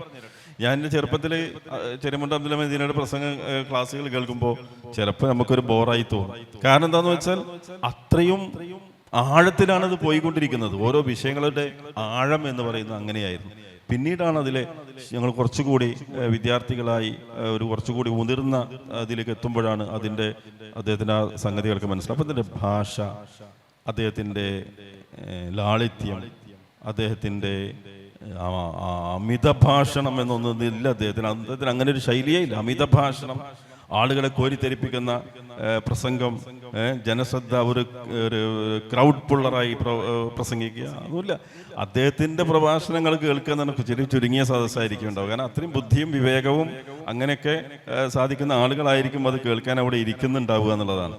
അപ്പോൾ അത്തരത്തിലുള്ള ഒരു തലത്തിലേക്ക് നമ്മുടെ വിദ്യാർത്ഥികളെ മാറ്റിയെടുക്കപ്പെടേണ്ടതുണ്ട്. പുതുതലമുറ പ്രത്യേകിച്ച് പുതിയ കാലങ്ങളിൽ പുതിയ ചിന്തകൾ കടന്നു വരുന്ന സന്ദർഭങ്ങളിൽ അതിനെ നേരിടുവാൻ പാകപ്പെടുത്തപ്പെട്ടിട്ടുള്ള വിദ്യാർത്ഥികൾ, അതിന് ജാമിയ നദിവിയയിലെ ഇവിടുത്തെ അധ്യാപകർക്കും വിദ്യാർത്ഥികൾക്കും എല്ലാവർക്കും സാധിക്കുമെന്നാണ് എൻ്റെ ഉറച്ച വിശ്വാസം. കാരണം ഡോക്ടർ ഉസ്മാൻ സാഹിബിനെ പോലെയുള്ള ആളുകൾ പടുത്തു വളർത്തിയിട്ടുള്ള ഒരു സ്ഥാപനമാണിത്. ചെറിയമുണ്ട് അബ്ദുൽ ഹമീദ് മദനി എത്രയോ തവണ പടി കയറി വന്ന് ഇവിടുത്തെ വിദ്യാർത്ഥികൾക്ക് എത്രയോ ക്ലാസ് എടുത്തിട്ടുള്ള ഒരു സ്ഥാപനമാകുന്ന ഈ സ്ഥാപനത്തിൽ നിന്നും അത്തരത്തിലുള്ള ദൈക്ഷണികമായ പുരോഗതി കൈവരിച്ചിട്ടുള്ള ജനങ്ങളോട് ഏറ്റവും നല്ല രൂപത്തിൽ സംവദിക്കാൻ സാധിക്കുന്ന വിദ്യാർത്ഥികൾ ഉണ്ടാവട്ടെ എന്നുകൂടി ഈ സന്ദർഭത്തിൽ ആശംസിക്കുക കൂടിയാണ് ഞാൻ ചെയ്യുന്നത്. ഇത് പറയുമ്പോൾ അദ്ദേഹത്തിൻ്റെ പ്രസംഗങ്ങളിൽ നിന്ന് നമ്മളിപ്പോൾ ആദ്യം കേൾക്കുന്നത് ഇപ്പോൾ ഗോർഡൻ ചൈൽഡിൻ്റെ മാൻ മേക്സ് ഹിംസെൽഫ് എന്ന പുസ്തകം, അതേപോലെ സി അച്യുതമേനോൻ വിവർത്തനം ചെയ്ത HG വെൽസിൻ്റെ ലോക ചരിത്ര സംഗ്രഹം, അതേപോലെ CM ജോർഡൻ്റെ ഹിസ്റ്ററി ഓഫ് സിവിലൈസേഷൻ, അതേപോലെ പിന്നെ കാൾ മാർക്സിൻ്റെ ദാസ് ക്യാപിറ്റൽ, കാപ്രയുടെ ദ ടേണിംഗ് പോയിന്റ്, ഈ ജാതി വിഷയങ്ങളൊക്കെ അങ്ങനെ ഭയങ്കര വലിയ വലിയ സംഗതികൾ മിച്ചമൂല്യ സിദ്ധാന്തത്തെക്കുറിച്ച് ക്ലാസ് എടുക്കുന്ന അതേ ലാഘവത്തോടു കൂടി സൂഫിസത്തെക്കുറിച്ച്, അല്ലെങ്കിൽ അതേ ഗൗരവത്തോടു കൂടി സൂഫിസത്തെക്കുറിച്ച് അദ്ദേഹം സംസാരിച്ചു. സൂഫിസത്തെക്കുറിച്ച് അദ്ദേഹം എഴുതിയ ഒരു നമ്മളിപ്പം സൂഫിസം എന്ന് പറഞ്ഞാൽ നമ്മൾ വിചാരിക്കുന്നത് പോലെ വെറും മൊഹീദ്ദീൻ മാലയിൽ അല്ല അതുള്ളത്. അത് സൂഫിസം അതിലൊക്കെ കടന്നുള്ള സാഹിത്യത്തെ കടന്നാക്രമിച്ചുകൊണ്ടിരിക്കും. എല്ലാ സാഹിത്യകാരന്മാരും സൂഫി ലൈനിലൂടെ, അല്ലെങ്കിൽ സൂഫിസമാണ് ഏറ്റവും നല്ല ഇസ്ലാം നല്ലതാണ് കാരണം സൂഫിസം നല്ലതാണല്ലോ എന്ന രീതിയിലാണ് സംസാരിക്കുന്നത്. എന്ന് പറഞ്ഞാൽ അത് അദ്ദേഹം 1980-കളിൽ 95-ൽ മറ്റോ 80-കളിൽ തന്നെ എഴുതുന്ന വിവേകത്തിൽ വന്ന ഇതുപോലെയുള്ള ഒരു സാഹിത്യ ഭ്രാന്തൻ, സൂഫി സാഹിത്യ ഭ്രാന്തൻ, അദ്ദേഹം മുസ്ലിം രംഗത്ത് പുസ്തകങ്ങളൊക്കെ എഴുതിയിട്ടുള്ള ആളാണ്. അതിനുള്ള മറുപടിയിൽ അദ്ദേഹം പറയുന്നത്, ഈ വൈരുദ്ധ്യങ്ങൾക്കെല്ലാം കാരണം ഖുർആനും സുന്നത്തിനും അർഹിക്കുന്ന സ്ഥാനം കൽപ്പിക്കാതെ ഭാവനാശാലികളായ മനുഷ്യരുടെ സുന്ദരമായ ആവിഷ്കാരങ്ങളുടെ പിന്നാലെ പോകുന്നതാണ്. ഈ സൗന്ദര്യോപാസകന ഒരിക്കലും നമ്മെ ദൈവിക സത്യത്തിലേക്ക് നയിക്കുകയില്ല. ഞാനും കുറിപ്പുകാരനുമടക്കം ആരുടെ പാണ്ഡിത്യത്തിനും ഇസ്ലാമിൽ സ്ഥാനമില്ല. തെറ്റുപറ്റാത്ത പ്രവാചകന് ശേഷമുള്ള ആരുടെ ചിന്തയ്ക്കും വെളിപാടിനും വചനത്തിനും ഇസ്ലാമിൽ യാതൊരു പ്രാമാണികതയുമില്ല. ഇത് അദ്ദേഹം പറയുന്നത് ഒരുപാട് ഞങ്ങളെ ഇടയ്ക്കിടയ്ക്ക് നമ്മളുടെ സോഷ്യൽ മീഡിയ ഗ്രൂപ്പുകളിൽ എന്താണ് മുജാഹിദുകൾക്ക് പറയാനുള്ളത് എന്ന് പറയുമ്പോൾ ചെറിയ മുണ്ടലത്തിൻ്റെ ഒരൊറ്റ വളരെ ചുരുങ്ങിയ വാക്കുകൾ, 100 110 വാക്കുകളിൽ ചെറിയ മുണ്ടലം ഉദ്ധരിക്കുന്ന ഒരു വാക്യം മുജാഹിദുകൾക്ക് എന്ത് പറയാനുണ്ട്? അത് ആ വാചകങ്ങൾ അദ്ദേഹം പറഞ്ഞു, ഞാൻ ഇബ്നു തൈമിയെ വായിച്ചിട്ടല്ല മുജാഹിദായത്, ഞാൻ വക്കം മൗലവിയോ കെ മൗലവിയോ വായിച്ചിട്ടല്ല മുജാഹിദായത്, ഞാൻ പള്ളിദർസിൽ പഠിച്ചുകൊണ്ടിരിക്കുക ഖുർആനും ഹദീസും പഠിച്ചിട്ടാണ് മുജാഹിദായിട്ടുള്ളത്. അപ്പോൾ ആരെ ഇബ്നു തൈമിയയ്ക്ക് തെറ്റുപറ്റാം, നബിക്ക് ശേഷമുള്ള ആർക്കും തെറ്റുപറ്റാം, ഇബ്നു തൈമിയയ്ക്ക് തെറ്റുപറ്റാം, അതുപോലെ മുഹമ്മദ് അബ്ദുൽ വഹാബിന് തെറ്റുപറ്റാം, ഇമാമുകൾക്ക് തെറ്റുപറ്റാം. പക്ഷേ ആരെയും തന്നെ ഈ പറഞ്ഞ ആരെയും സൂഫികളെ അല്ലാതെ അദ്ദേഹം ആരെയും തള്ളുന്നില്ല. സൂഫികളെ ബിസ്താമി അടക്കമുള്ള ആളുകൾ അദ്ദേഹം ശരിക്ക് ചില പ്രഭാഷണങ്ങളിൽ ഇട്ട് കുടയുന്നുണ്ട്. ഈ മൊയ്തീൻ ഷെയ്ഖിനെ പോലും അദ്ദേഹം കുറ്റപ്പെടുത്തുന്നില്ല, വളരെ വിവേകത്തോടു കൂടിയാണ് സംസാരിക്കുന്നത്. അതുപോലെ INK എഴുതിയിട്ടുള്ള ഒരു സംഭവമുണ്ട്. അദ്ദേഹം ഇങ്ങനെയൊക്കെ വലിയ വലിയ മാർക്സിനെ കുറിച്ച്, മാർക്സിൻ്റെ മിച്ചമൂല്യ സിദ്ധാന്തത്തെക്കുറിച്ച് ദീർഘമായി സംസാരിക്കുമ്പോൾ, അതേപോലെ അദ്ദേഹം ഒരു ആരോഗ്യ ദർശനം ഉണ്ടാക്കിയെടുത്തിട്ടുണ്ട്. അവസാനത്തിൽ ഈ ഒരു യാദൃച്ഛികത എന്ന് പറയുന്നത്, ജാമ്യയിൽ നടന്ന ഒരു സമ്മേളനത്തിൽ വെച്ചാണ് അദ്ദേഹം തൻ്റെ ആരോഗ്യ ദർശനം അല്ലെങ്കിൽ ആരോഗ്യ വീക്ഷണം ആദ്യമായി അവതരിപ്പിക്കുന്നത്. അതായത് അദ്ദേഹം ജീവിതത്തിലുടനീളം പാലിക്കുകയും ചെയ്തത് അത് ഖുർആൻ്റെയും ഹദീസിൻ്റെയും അടിസ്ഥാനത്തിൽ അദ്ദേഹം രൂപപ്പെടുത്തിയിട്ടുള്ള ഒരു രീതിയാണ്. അപ്പോൾ അതിൽ INK എഴുതുന്ന ഒരു സംഭവമുണ്ട്. അദ്ദേഹം ഇങ്ങനെയൊക്കെ വലിയ ചിന്തകരായിരുന്ന ആളുകൾ കളിയാക്കും. നിര്യാണിക്ക് മേലെ പാൻ്റ് എടുക്കുന്നവർ, കത്തിരിക്കാത്ത താടി വെച്ചവർ, അതിൽ എന്തിനാണ് ഇത്രയധികം കൂടുതൽ ഊന്നൽ നൽകുന്നത്? അപ്പോൾ അവിടെയാണ് ചെറിയ മുണ്ടത്തിൻ്റെ അസാലത്ത് എന്ന് പറഞ്ഞത്, അല്ലെങ്കിൽ അതിൻ്റെ ഉസൂലുകളിലുള്ള ചെറിയ മുണ്ടത്തിൻ്റെ പിടുത്തം. അവിടുന്ന് അത് വിട്ടിട്ടുള്ള ഒരു കളിയില്ല. വേറെ ഇമാമുമാരില്ല, ഒന്നുമില്ല, ആരുമില്ല. അത് ഒന്ന് INK എനിക്ക് തോന്നുന്നത് അദ്ദേഹം അത് എഴുതിയിട്ടുണ്ട്, വിശദീകരിക്കാൻ കഴിയും തോന്നുന്നു. അത് എനിക്ക് തോന്നുന്നത് പ്രബോധനത്തിൽ സലഫികളെ കളിയാക്കാൻ വേണ്ടി എഴുതി വന്ന ഒരു ചോദ്യത്തിൻ്റെ മറുപടിയായി ചെറിയമുണ്ടം അബ്ദുൽ ഹമീദ് മദനി കൊടുത്ത മറുപടി വെച്ച് ആണ് ഞാനത് എഴുതിയത്. പ്രബോധനത്തിൽ സലഫി തീവ്രവാദം എന്ന തരത്തിൽ നിര്യാണിക്ക് മുകളിൽ പാൻ്റിടുന്നതിനെ, മറ്റു സുന്നത്തുകൾ അനുഷ്ഠിക്കുന്നതിനെ കളിയാക്കിക്കൊണ്ടുള്ള ചോദ്യമാണ്. അതിൻ്റെ അബ്ദുൽ ഹമീദ് മദനിയുടെ മറുപടിയുടെ മൗലികത അതാണ് ഇപ്പോൾ ആരിഫ് ക പറഞ്ഞതുപോലെ തന്നെ അതിൽ കാണാൻ കഴിയുന്നത്. ഒന്നാമതായി, പ്രാമാണികമായ ഹദീസുകളിൽ അല്ലെങ്കിൽ ഖുർആനിൽ വന്ന പ്രമാണങ്ങളിൽ വന്ന ഏതു സംഗതിയെയും അതുപോലെ പിൻപറ്റുന്നത് തീവ്രവാദമല്ല, അത് കണിശമായി പിൻപറ്റേണ്ടത് തന്നെയാണ്, അതിനെ പരിഹസിക്കുന്നത് ശരിയല്ല എന്നതർത്ഥത്തിൽ എഴുതുന്നു. പിന്നീട് അദ്ദേഹം എഴുതുന്നത്, എങ്കിലും സമൂഹത്തിൽ ഇതിനേക്കാൾ പ്രാധാന്യമുള്ള, മുൻഗണനയുള്ള ദൈവനിഷേധപരവും ബൗദ്ധൈവാരാധനപരവുമായ സംഗതികൾ വ്യാപകമായുള്ളപ്പോൾ ഇത്തരം ചെറിയ സംഗതികളിൽ ഭിന്നതയുണ്ടാക്കുന്നത് ഗുണകരമല്ല എന്ന തരത്തിലാണ് അത് അവസാനിപ്പിക്കുന്നത്. അവിടെയുള്ള ആ ബാലൻസിങ്, മധ്യമ നിലപാടിൻ്റെ ഒരു എപ്പിറ്റമി എന്ന് പറയാവുന്ന ഒരു പീക്കാണ് അവിടെ കാണുന്നത്. രണ്ട് സൈഡിലും ഒരു തരത്തിൽ ലിബറൽ ചിന്തകളിലേക്ക് പോകുന്നതിന് തടയുന്നു, വേറൊരു തരത്തിൽ ഈ തരത്തിലുള്ള അമിതമായ കണിശത അതിനെയും തടയുന്നു. അതിനെക്കുറിച്ച് സുഫിയാൻ നേരത്തെ പൂർത്തീകരിക്കേണ്ടതുണ്ടെന്ന് തോന്നുന്നു കുറച്ചുകൂടി. അതിനിടയ്ക്ക് വേറൊരു കാര്യം, ഭാഷയുടെ കാര്യം പറഞ്ഞപ്പോൾ ഓർമ്മ വന്നതാണ്. ചില വാക്കുകൾ കൊണ്ട് അദ്ദേഹം ഒരു വലിയ ആശയങ്ങളെ പ്രതിഫലിപ്പിക്കാൻ ശ്രമിച്ചിട്ടുണ്ട്. അദ്ദേഹത്തിൻ്റെ എഡിറ്റോറിയലിൻ്റെ ഒരു ഹെഡിങ് ഇങ്ങനെയാണ്: പരലോകത്തോട് പരാമുഖതയോ, അങ്ങനെയാണ്.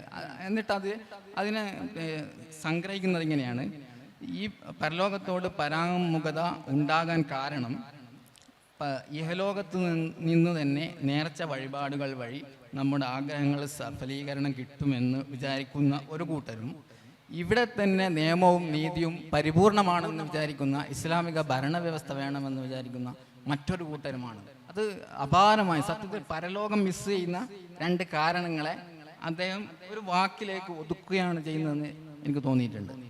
അതെ, പിന്നെ ഇത് അപകർഷബോധം ഒട്ടുമില്ല. ഞാൻ ഈ ഇത്ര വലിയൊരു പണ്ഡിതൻ എന്താ ഈ ജാതി വിഷയങ്ങൾ പറയുന്നതില്ല. അതിന് അദ്ദേഹം പിന്നെ ഒരു ക്ഷമാപണ സ്വരം എന്നാണ് അദ്ദേഹം ആ ഏർപ്പാടിന് പറയുന്നത്. അപ്പം ഇടമറുകന് എൻ്റെ പുസ്തകം ആദ്യം വന്ന ഒന്നാമത്തെ മറുപടി അന്ന് ഇസ്ലാമിക് പക്ഷത്തുണ്ടായിരുന്ന ഇപ്പോഴും ജീവിച്ചിരിപ്പുള്ള പക്ഷേ അവരോട് വിട പറഞ്ഞിട്ടുള്ള ഒരു പണ്ഡിതൻ. ആ പുസ്തകത്തിൻ്റെ ഒന്നാമത്തെ വിമർശനം എന്ന് ചെറിയമുള്ളത്തിൽ നിന്നാണ്. അദ്ദേഹം പറഞ്ഞു വളരെ ക്ഷമാപണ സ്വരത്തിലാണ് സംസാരിക്കുന്നത്. ഇടമറുകന് പിന്നെ അദ്ദേഹം പിന്നെ ഉദ്ധരിച്ച പുസ്തകങ്ങളിൽ എന്ന പിഴവാണ് എന്നുള്ള രൂപത്തിലൊക്കെ ഉള്ള അവിടെ ഉണ്ടാകേണ്ടിയിരുന്നു, ആവാമായിരുന്നു ഒക്കെ പറഞ്ഞിട്ടുള്ള രീതിയിലാണ്. അപ്പോൾ അതിന് ഒന്നാമത്തെ വിമർശനം വന്നത് ഇടമറുകന് മറുപടി എഴുതുന്നതിന് മുമ്പ് തന്നെ ഈ വിമർശനം അദ്ദേഹം ഈ മുഖവുരയായിട്ട് പറയുകയുണ്ടായി. അതേപോലെ ഇപ്പം നമ്മൾ ഇനി സുഫിയാൻ ആ വിഷയത്തിൽ കൂടുതൽ സംസാരിക്കും. പിന്നെ നമ്മളിപ്പോൾ ജനാധിപത്യം സുഫിയാനോട് ചോദിക്കാറുള്ളത്, ഈ ജനാധിപത്യം, ദേശീയത, മതേതരത്വം ഇതൊക്കെ ഇസ്ലാമിന് അന്യമാണ്. ഇസ്ലാം എന്ന് പറഞ്ഞാൽ പിന്നെ ഈ ഒരു ബദൽ വ്യവസ്ഥയാണ്. ഈ ബദൽ വ്യവസ്ഥയൊക്കെ ചെറിയമുണ്ടം ഞങ്ങൾക്ക് തന്നൊരു എല്ലാത്തിനും ബദലാണ് ഇസ്ലാം എന്നുള്ളത്. ഇസ്ലാം ജനാധിപത്യം അത് വേണ്ട, അതിന് ബദൽ ഇസ്ലാമുണ്ട്. മതേതരത്വം അത് വേണ്ട, അതിന് ഈ ബദൽ ഇസ്ലാമുണ്ട്. ക്യാപിറ്റലിസം വേണ്ട, അതിന് ബദൽ ഇസ്ലാമുണ്ട്. എല്ലാത്തിനും ബദൽ എന്ന നിലയിലാണ് അതിനെ അവതരിപ്പിച്ചിരുന്നത്. പക്ഷേ പിന്നീട് രസകരമായ സംഗതി വെച്ചാൽ ഈ ജനാധിപത്യത്തെയും മതേതരത്തെയും ദേശീയതയും തങ്ങളാണ് ഏറ്റവും കൂടുതൽ അംഗീകരിക്കുന്നത്. ഞങ്ങൾ മാറ്റിയത് നിയമമല്ല നയമാണ് എന്ന് പറഞ്ഞപ്പം നിങ്ങൾ മാറ്റിയത് നയമല്ല, നിയമം തന്നെയാണ്, നിങ്ങളുടെ അടിസ്ഥാന നിയമമാണ് നിങ്ങൾ മാറ്റിയത് എന്നുള്ള രീതിയിൽ ചെറിയമുണ്ടം അവരെ. പക്ഷേ ഈ ചെറിയമുണ്ടത്തിൻ്റെ അഭാവം എനിക്കൊക്കെ ഞാൻ വരുന്ന ചെറിയ പുതിയ ആൽഫ ജനറേഷൻ എന്ന് പറഞ്ഞാൽ ചെറിയമുണ്ടത്തിന് കേൾക്കാൻ സാധിച്ചിട്ടില്ലാത്ത മുസ്ലിം മുജാഹിദ് ജനറേഷൻ ഏറ്റവും വലിയ മിസ്സിങ് സംഭവിച്ചത് ആ ചെറിയമുണ്ടം പ്രസംഗങ്ങൾ തന്നെ ആയിരിക്കണം. അതുകൊണ്ടാണ് നമ്മുടെ പുതിയ തലമുറയിൽ ജനാധിപത്യത്തോട് ഒരുതരം വിമുഖത, ദേശീയതയോട് വിമുഖത, പിന്നെ ഇന്ത്യൻ കോടതികളോട് വിമുഖത, ഈ അങ്ങനെ മതേതര ഇന്ത്യൻ കോടതികളെല്ലാം ഇപ്പോഴുള്ള ഇതിൻ്റെ അടിസ്ഥാനത്തിലല്ല, മതേതര കോടതികൾ എന്ന് പറയുന്നത് ഇസ്ലാമിൻ്റെ കടന്നുകയറ്റമാണ് എന്നൊക്കെ വിശ്വസിക്കുന്ന തലമുറ നമ്മിൽ വളർന്നു വരുന്നുകൊണ്ടിരിക്കുന്നത്. വളരെ അപകടകരമായൊരു ഇത് ഹാക്കിമിയത്ത് എന്നത് തൗഹീദിൻ്റെ ഭാഗം ആണ് എന്ന് നമ്മുടെ പുതിയ തലമുറയിൽ പലരും. കാരണം എന്താണെന്ന് വെച്ചാൽ അതിൽ ഇംഗ്ലീഷ് ഭാഷയിൽ നിന്ന് ഡൗൺലോഡ് ചെയ്തെടുക്കാവുന്ന ഒരുപാട് ഫത്വകൾ അറബ് ലോകത്ത് മാത്രം സാധ്യമായ, അറബ് ലോകത്ത് മാത്രം പ്രാക്ടിക്കലായ ഫത്വകൾ ഡൗൺലോഡ് ചെയ്തെടുത്തത് ഇന്ത്യൻ സാഹചര്യത്തിലേക്ക് പരാവർത്തനം ചെയ്യുന്ന അവസ്ഥ അത് പുതിയ തലമുറയിൽ നമ്മൾ കാണുന്നുണ്ട്. അപ്പോൾ അറബ് ലോകത്ത് ഇപ്പോൾ അവിടെ ദേശീയത എന്ന് പറഞ്ഞാൽ ഇസ്ലാമിൻ്റെ വിരുദ്ധമാണെന്ന് പറയുന്ന പണ്ഡിതർ, കാരണം അവരെ സംബന്ധിച്ചിടത്തോളം അവർക്ക് അങ്ങനെ ഒരു സമൂഹത്തെ ഉള്ള പരിചയമുള്ളൂ. പിന്നെ പല തരത്തിൽപ്പെട്ട ബഹുസ്വരം ആയ ഒരു സമൂഹത്തെ പരിചയമല്ല. അതേസമയത്ത് ചെറിയമുണ്ടം ചെയ്യുന്നത് കാലദേശങ്ങൾക്ക് അതീതമായ അതിൻ്റെ ഫത്വകൾ നിങ്ങൾക്ക് ആ പ്രാക്ടിക്കലിബിലിറ്റി കാണാം, ആ പ്രായോഗികത കാണാം, ബുദ്ധി കാണാം, പ്രാമാണികതയിൽ അതൊക്കെ എല്ലാം തന്നെ. അതാണ് ദൈക്ഷണികത നമ്മൾ പറയുന്ന ചർച്ചയാണ്. അപ്പോൾ ധിഷണയും പാണ്ഡിത്യവും ഒരുപോലെ സമന്വയിപ്പിച്ചിട്ടുള്ള ഫത്വകളാണ് അദ്ദേഹം നൽകിയത്. അപ്പോൾ ഇത് ചെറിയ മുണ്ടത്തിൻ്റെ വായനയുടെ അല്ലെങ്കിൽ ചെറിയ മുണ്ടം വായന ഇല്ലാത്തതിൻ്റെ അല്ലെങ്കിൽ അതിന് സംവിധാനമില്ലാത്തതിൻ്റെ പ്രത്യേകതയല്ലേ എന്ന് സുഫിയാനോട്, അദ്ദേഹം വിദേശത്ത് കൂടി ജീവിച്ചിട്ടുള്ള ജീവിതകാലം ചെലവഴിച്ചിട്ടുള്ള ആളാണ് എന്നുള്ളത് കൂടി. ജനാധിപത്യം, ദേശീയത, മതേതരത്വം തുടങ്ങിയ വിഷയങ്ങളിൽ ചെറിയമുണ്ട അബ്ദുൽ ഹമീദ് മദനിയുമായി ബന്ധപ്പെട്ട് എനിക്ക് ആ വിഷയത്തിൽ ഒരുപാട് അനുഭവങ്ങളുണ്ട്. അതിലൊന്ന്, നേരത്തെ ഇവിടെ സൂചിപ്പിക്കപ്പെട്ടതുപോലെ ജമാഅത്തെ ഇസ്ലാമി ഈ വിഷയത്തിലെടുത്ത നിലപാടുമായി ബന്ധപ്പെട്ട് ഹക്കിമിയത്ത് എന്ന പ്രയോഗം ആദ്യകാല ജമാഅത്തെ ഇസ്ലാമിയുടെ പുസ്തകങ്ങളിലൊന്നും അത് കാണാൻ സാധ്യമല്ല. അതിൻ്റെ തുടക്കം വരുന്നത് ഞാൻ 1993 ജിദ്ദയിലായിരുന്ന സമയത്ത് അവിടെ സ്ഥിരമായി അൽ മുസ്ലിമൂൻ പത്രം വായിക്കാൻ എനിക്ക് അവസരം ഉണ്ടായി. അപ്പോൾ അന്ന് അൽ മുസ്ലിമൂൻ പത്രത്തിൽ, അത് പിന്നീട് നിർത്തി ആ പത്രത്തിൽ പ്രമുഖ സലഫി പണ്ഡിതൻ, കുവൈത്തിലെ ഹിയാത്തുറാസിൻ്റെ ഒക്കെ പ്രമുഖ നേതാവായിരുന്ന ഷെയ്ഖ് അബ്ദുല്ലാഹി സബ്ത് പലതവണ കേരളത്തിൽ വന്നിട്ടുണ്ട്. കേരളത്തിലെ മുജാഹിദുകളെ കുറിച്ച് കൃത്യമായിട്ട് അറിയാം, പഠിച്ചിട്ടുണ്ട്. അങ്ങനെ ഒരു പണ്ഡിതൻ. അദ്ദേഹവും സലഫി പണ്ഡിതന്മാർക്കിടയിലുണ്ടായിരുന്ന പിന്നെ ഹസൻ അൽ ബന്നയുടെയും അല്ലെങ്കിൽ ഇഖ്വാന്റെയൊക്കെ വീക്ഷണങ്ങൾ പുലർത്തിയിരുന്ന അബ്ദുറഹ്മാൻ അബ്ദുൽ ഖാലിഖ്, ഷെയ്ഖ് അബ്ദുറഹ്മാൻ അബ്ദുൽ ഖാലിഖും തമ്മിലുണ്ടായ ഒരു സംവാദം. ആ സംവാദം അന്ന് അൽ മുസ്ലിമൂൻ പത്രം ഖണ്ഡശകളായി അന്ന് കൊടുത്തിരുന്നു. അപ്പോൾ അതിൽ ആ സംവാദവുമായി ബന്ധപ്പെട്ട് ഹാക്കിമിയത്തിന് എന്ന് പറഞ്ഞാൽ തൗഹീദുമായി ബന്ധപ്പെട്ട വിഷയത്തിൽ റുബൂബിയത്ത്, ഉലൂഹിയത്ത്, അസ്മാഉ വസിഫാത്ത് തുടങ്ങിയ വിഷയം ഒരു 3 വിഭജനത്തെ സംബന്ധിച്ച് പറയുന്ന കൂട്ടത്തിൽ 4മതായി ഹാക്കിമിയത്ത് കൂടിയുണ്ട് എന്നതായിരുന്നു അബ്ദുറഹ്മാൻ അബ്ദുൽ ഖാലിഖിന്റെ വാദം. അതിന് ഖണ്ഡിച്ചുകൊണ്ടാണ് അബ്ദുൽ സബ്ത് സംസാരിക്കുന്നത്. അപ്പോൾ ഇത് സത്യത്തിൽ അന്ന് കേരളത്തിൽ ജമാഅത്തെ ഇസ്ലാമി പുലർത്തിയിരുന്ന സംഗതി എന്ന് പറയുന്നത് അനിസ്ലാമിക ഗവൺമെൻറ്, അതുപോലെ ഇസ്ലാമിക വ്യവസ്ഥ, ഇസ്ലാമിക ഭരണകൂടം, അതുപോലെ ജനാധിപത്യം, അത് ശിർക്കാണ്, കുഫറാണ്, ഇങ്ങനെ തുടങ്ങിയിട്ടുള്ള വാദങ്ങളുമായിട്ട് ബന്ധപ്പെട്ട. അപ്പം ഞാൻ ഈ ഹാക്കിമിയത്തുമായി ബന്ധപ്പെട്ട് എനിക്ക് വായിച്ച് വളരെ കൗതുകം തോന്നി ഈ ഒരു വിഷയം. ഇതിനെങ്ങനെയാണ് കാണേണ്ടതെന്ന് അറിയാൻ വേണ്ടി ഞാൻ അന്ന് ഇതിൻ്റെ മുസ്ലിമോൻ പത്രത്തിൻ്റെ ഒരു കോപ്പി, അന്ന് വേറെ മാർഗ്ഗമൊന്നുമില്ലല്ലോ, അന്ന് വാട്സപ്പ് ഒന്നുമില്ലല്ലോ, അന്ന് പോസ്റ്റൽ സംവിധാനമല്ലേ ഉള്ളൂ. അന്ന് പോസ്റ്റലായിട്ട് ഞാൻ ഹമീദ് മൗലവിക്ക് അയച്ചു കൊടുത്തു. ഇങ്ങനെ ഒരു വിഷയം ചർച്ച നടക്കുന്നുണ്ട്, അറബ് ലോകത്ത് ഇങ്ങനെ ഒരു ചർച്ച നടക്കുന്നുണ്ട് എന്ന് വെച്ചാൽ അന്ന് നമ്മുടെ നാട്ടിൽ ആ ചർച്ച അറിഞ്ഞുകൊള്ളുന്നില്ല. അങ്ങനെ അത് അദ്ദേഹത്തിന് ലഭിച്ചു. പിന്നെ പിറ്റേ തവണ ഞാൻ നാട്ടിൽ ചെന്ന് അദ്ദേഹവുമായി വിശദമായി സംസാരിച്ചപ്പോൾ അദ്ദേഹം പറഞ്ഞത് ഈ വിഷയം അവിടെ അബ്ദുല്ലാഹി സബ്തും അബ്ദുറഹ്മാൻ ഖാലിഖും പുലർത്തുന്ന വിഷയമല്ല, ഇത് ഇവിടെ നമ്മൾ വല്ലാതെ ചർച്ച ചെയ്യേണ്ടതില്ല, അത് ചർച്ച ചെയ്യേണ്ടതില്ല എന്നാണ് എനിക്ക് തോന്നുന്നത്, മനസ്സിലാകുന്നത് അദ്ദേഹം പറയുകയും പിന്നീട് അദ്ദേഹം ജനാധിപത്യവുമായി ബന്ധപ്പെട്ട വിഷയത്തിൽ ജമാഅത്തെ ഇസ്ലാമി പുലർത്തുന്ന നിലപാടുകളെ സംബന്ധിച്ചായിരുന്നു അദ്ദേഹത്തിൻ്റെ കൂടുതൽ സംസാരം ഉണ്ടായിരുന്നത്. അപ്പോൾ ജനാധിപത്യം എന്ന് പറയുന്നത് അറബ് ലോകത്തെ പണ്ഡിതന്മാരിൽ പലരും തെറ്റായി മനസ്സിലാക്കിയിട്ടുണ്ട്. ഡെമോക്രസി എന്ന് പറയുന്നത്, ദിമോക്രാത്തിയ എന്ന് പറയുന്നത് അത് ശിർക്കാണ്, അത് കുഫറാണ് എന്ന് അവർ പറഞ്ഞുകൊണ്ടിരിക്കുന്നുണ്ട് എന്ന ജമാഅത്തെ ഇസ്ലാമിയുടെ വാദത്തെ മുൻനിർത്തിക്കൊണ്ട് അദ്ദേഹത്തോട് അതിനെ സംബന്ധിച്ച് സംസാരിച്ച് ജനാധിപത്യം എന്നാൽ എന്താണ്? ജനാധിപത്യം എന്ന് പറയുന്നത് ഒരു സെറ്റ് ഓഫ് റൂൾ അല്ല, ഒരു നിയമ വ്യവസ്ഥയല്ല, ഒരു നിയമപരമായ ഒരു കാര്യമല്ല, മറിച്ച് എന്താണ്, അതൊരു സിസ്റ്റം ഓഫ് ഗവേണൻസ് എന്നൊക്കെ പറയാവുന്ന ഒരു ഭരണപരമായ കാര്യങ്ങൾക്ക് വേണ്ടിയുള്ള ഒരു സംവിധാനം മാത്രമാകുന്നു. അത് അദ്ദേഹം അത് പറഞ്ഞത് പിന്നെ ജനാധിപത്യത്തെ ജനങ്ങൾക്ക് ആകമാനം അള്ളാഹുവിൻ്റെ നിയമങ്ങളെ മാറ്റുവാനുള്ള അധികാരം നൽകുന്ന ഒരു വ്യവസ്ഥയേ അല്ല ഇന്ത്യയിലെ ജനാധിപത്യം എന്ന് പറയുന്നത്. അതുകൊണ്ട് തന്നെ അതിനെ ശിർക്കാണെന്നോ കുഫറാണെന്നോ പറയുന്നത് ശരിയല്ല. അത് ജമാഅത്തെ ഇസ്ലാമി അതുപോലെ സയ്യിദ് മൗദൂദി അദ്ദേഹത്തിൻ്റെ ഗ്രന്ഥങ്ങളിൽ പിന്നെ ആവർത്തിച്ച് പറഞ്ഞു വന്നിട്ടുള്ള കാര്യങ്ങളാകുന്നു. അത് ഖുർആനിനോട് യോജിക്കുന്നതല്ല. അദ്ദേഹം അന്ന് ചർച്ച ചെയ്യപ്പെട്ടത് ഇനിൽ ഹുക്മു ഇല്ലാ ലില്ലാ തുടങ്ങിയിട്ടുള്ള ആയത്തുകളെ മുൻനിർത്തിക്കൊണ്ട് അദ്ദേഹം അത് വളരെ വിശദമായി വിശദീകരിക്കുകയും ചെയ്തു. അപ്പോൾ ഇവിടെ ആരിഫ് ഹുസൈൻ ചോദിച്ച ചോദ്യത്തിലുള്ള ഏറ്റവും പ്രസക്തമായൊരു കാര്യം എന്ന് പറയുന്നത് ഇന്ന് ഈ വർത്തമാന കാലഘട്ടത്തിൽ സലഫികൾക്കിടയിൽ, ഞാൻ സലഫി എന്ന് പറയുമ്പോൾ ഇന്നത് വളരെ വിസ്തൃതമായി കിടക്കുന്ന ഒരു കാര്യമാണ്. അതിനൊരു പ്രത്യേകമായൊരു ബൗണ്ടറി ഇല്ലാത്ത അവസ്ഥയിലേക്ക് അത് പോയിട്ടുണ്ട്. അതിപ്പോൾ ബിൻ ലാദിനും പറയുന്നുണ്ട് അയാൾ സലഫിയാണ്. അപ്പോൾ പിന്നെ ഇപ്പുറത്ത് പിന്നെ തീവ്രവാദ പ്രവർത്തനങ്ങൾ, ഭീകരവാദ പ്രവർത്തനങ്ങൾ നടത്തി പിന്നെ ആത്മഹത്യാ സ്ക്വാഡുകളായി പ്രവർത്തിക്കുന്നവരും പറയും അവർ സലഫിയാണ്. അപ്പോൾ ഈ സലഫി എന്ന് പറയുന്നത് ഒരു വളരെ വിസ്തൃതമായൊരു ബൗണ്ടറി നിശ്ചയിക്കപ്പെടാത്ത ഒരു സംഗതി ആയി മാറിയത് കൊണ്ട് സലഫികൾ, യഥാർത്ഥ സലഫികളായിട്ടുള്ള ആളുകൾ, പ്രത്യേകിച്ച് കേരളത്തിലെ മുജാഹിദുകൾ, അവർ കരുതിയിരിക്കേണ്ട ഒരു കാര്യം എന്ന് പറയുന്നത് ഈ സലഫി എന്ന ടേം നമ്മൾ മുൻനിർത്തുന്നത് എന്തുകൊണ്ടാകുന്നു?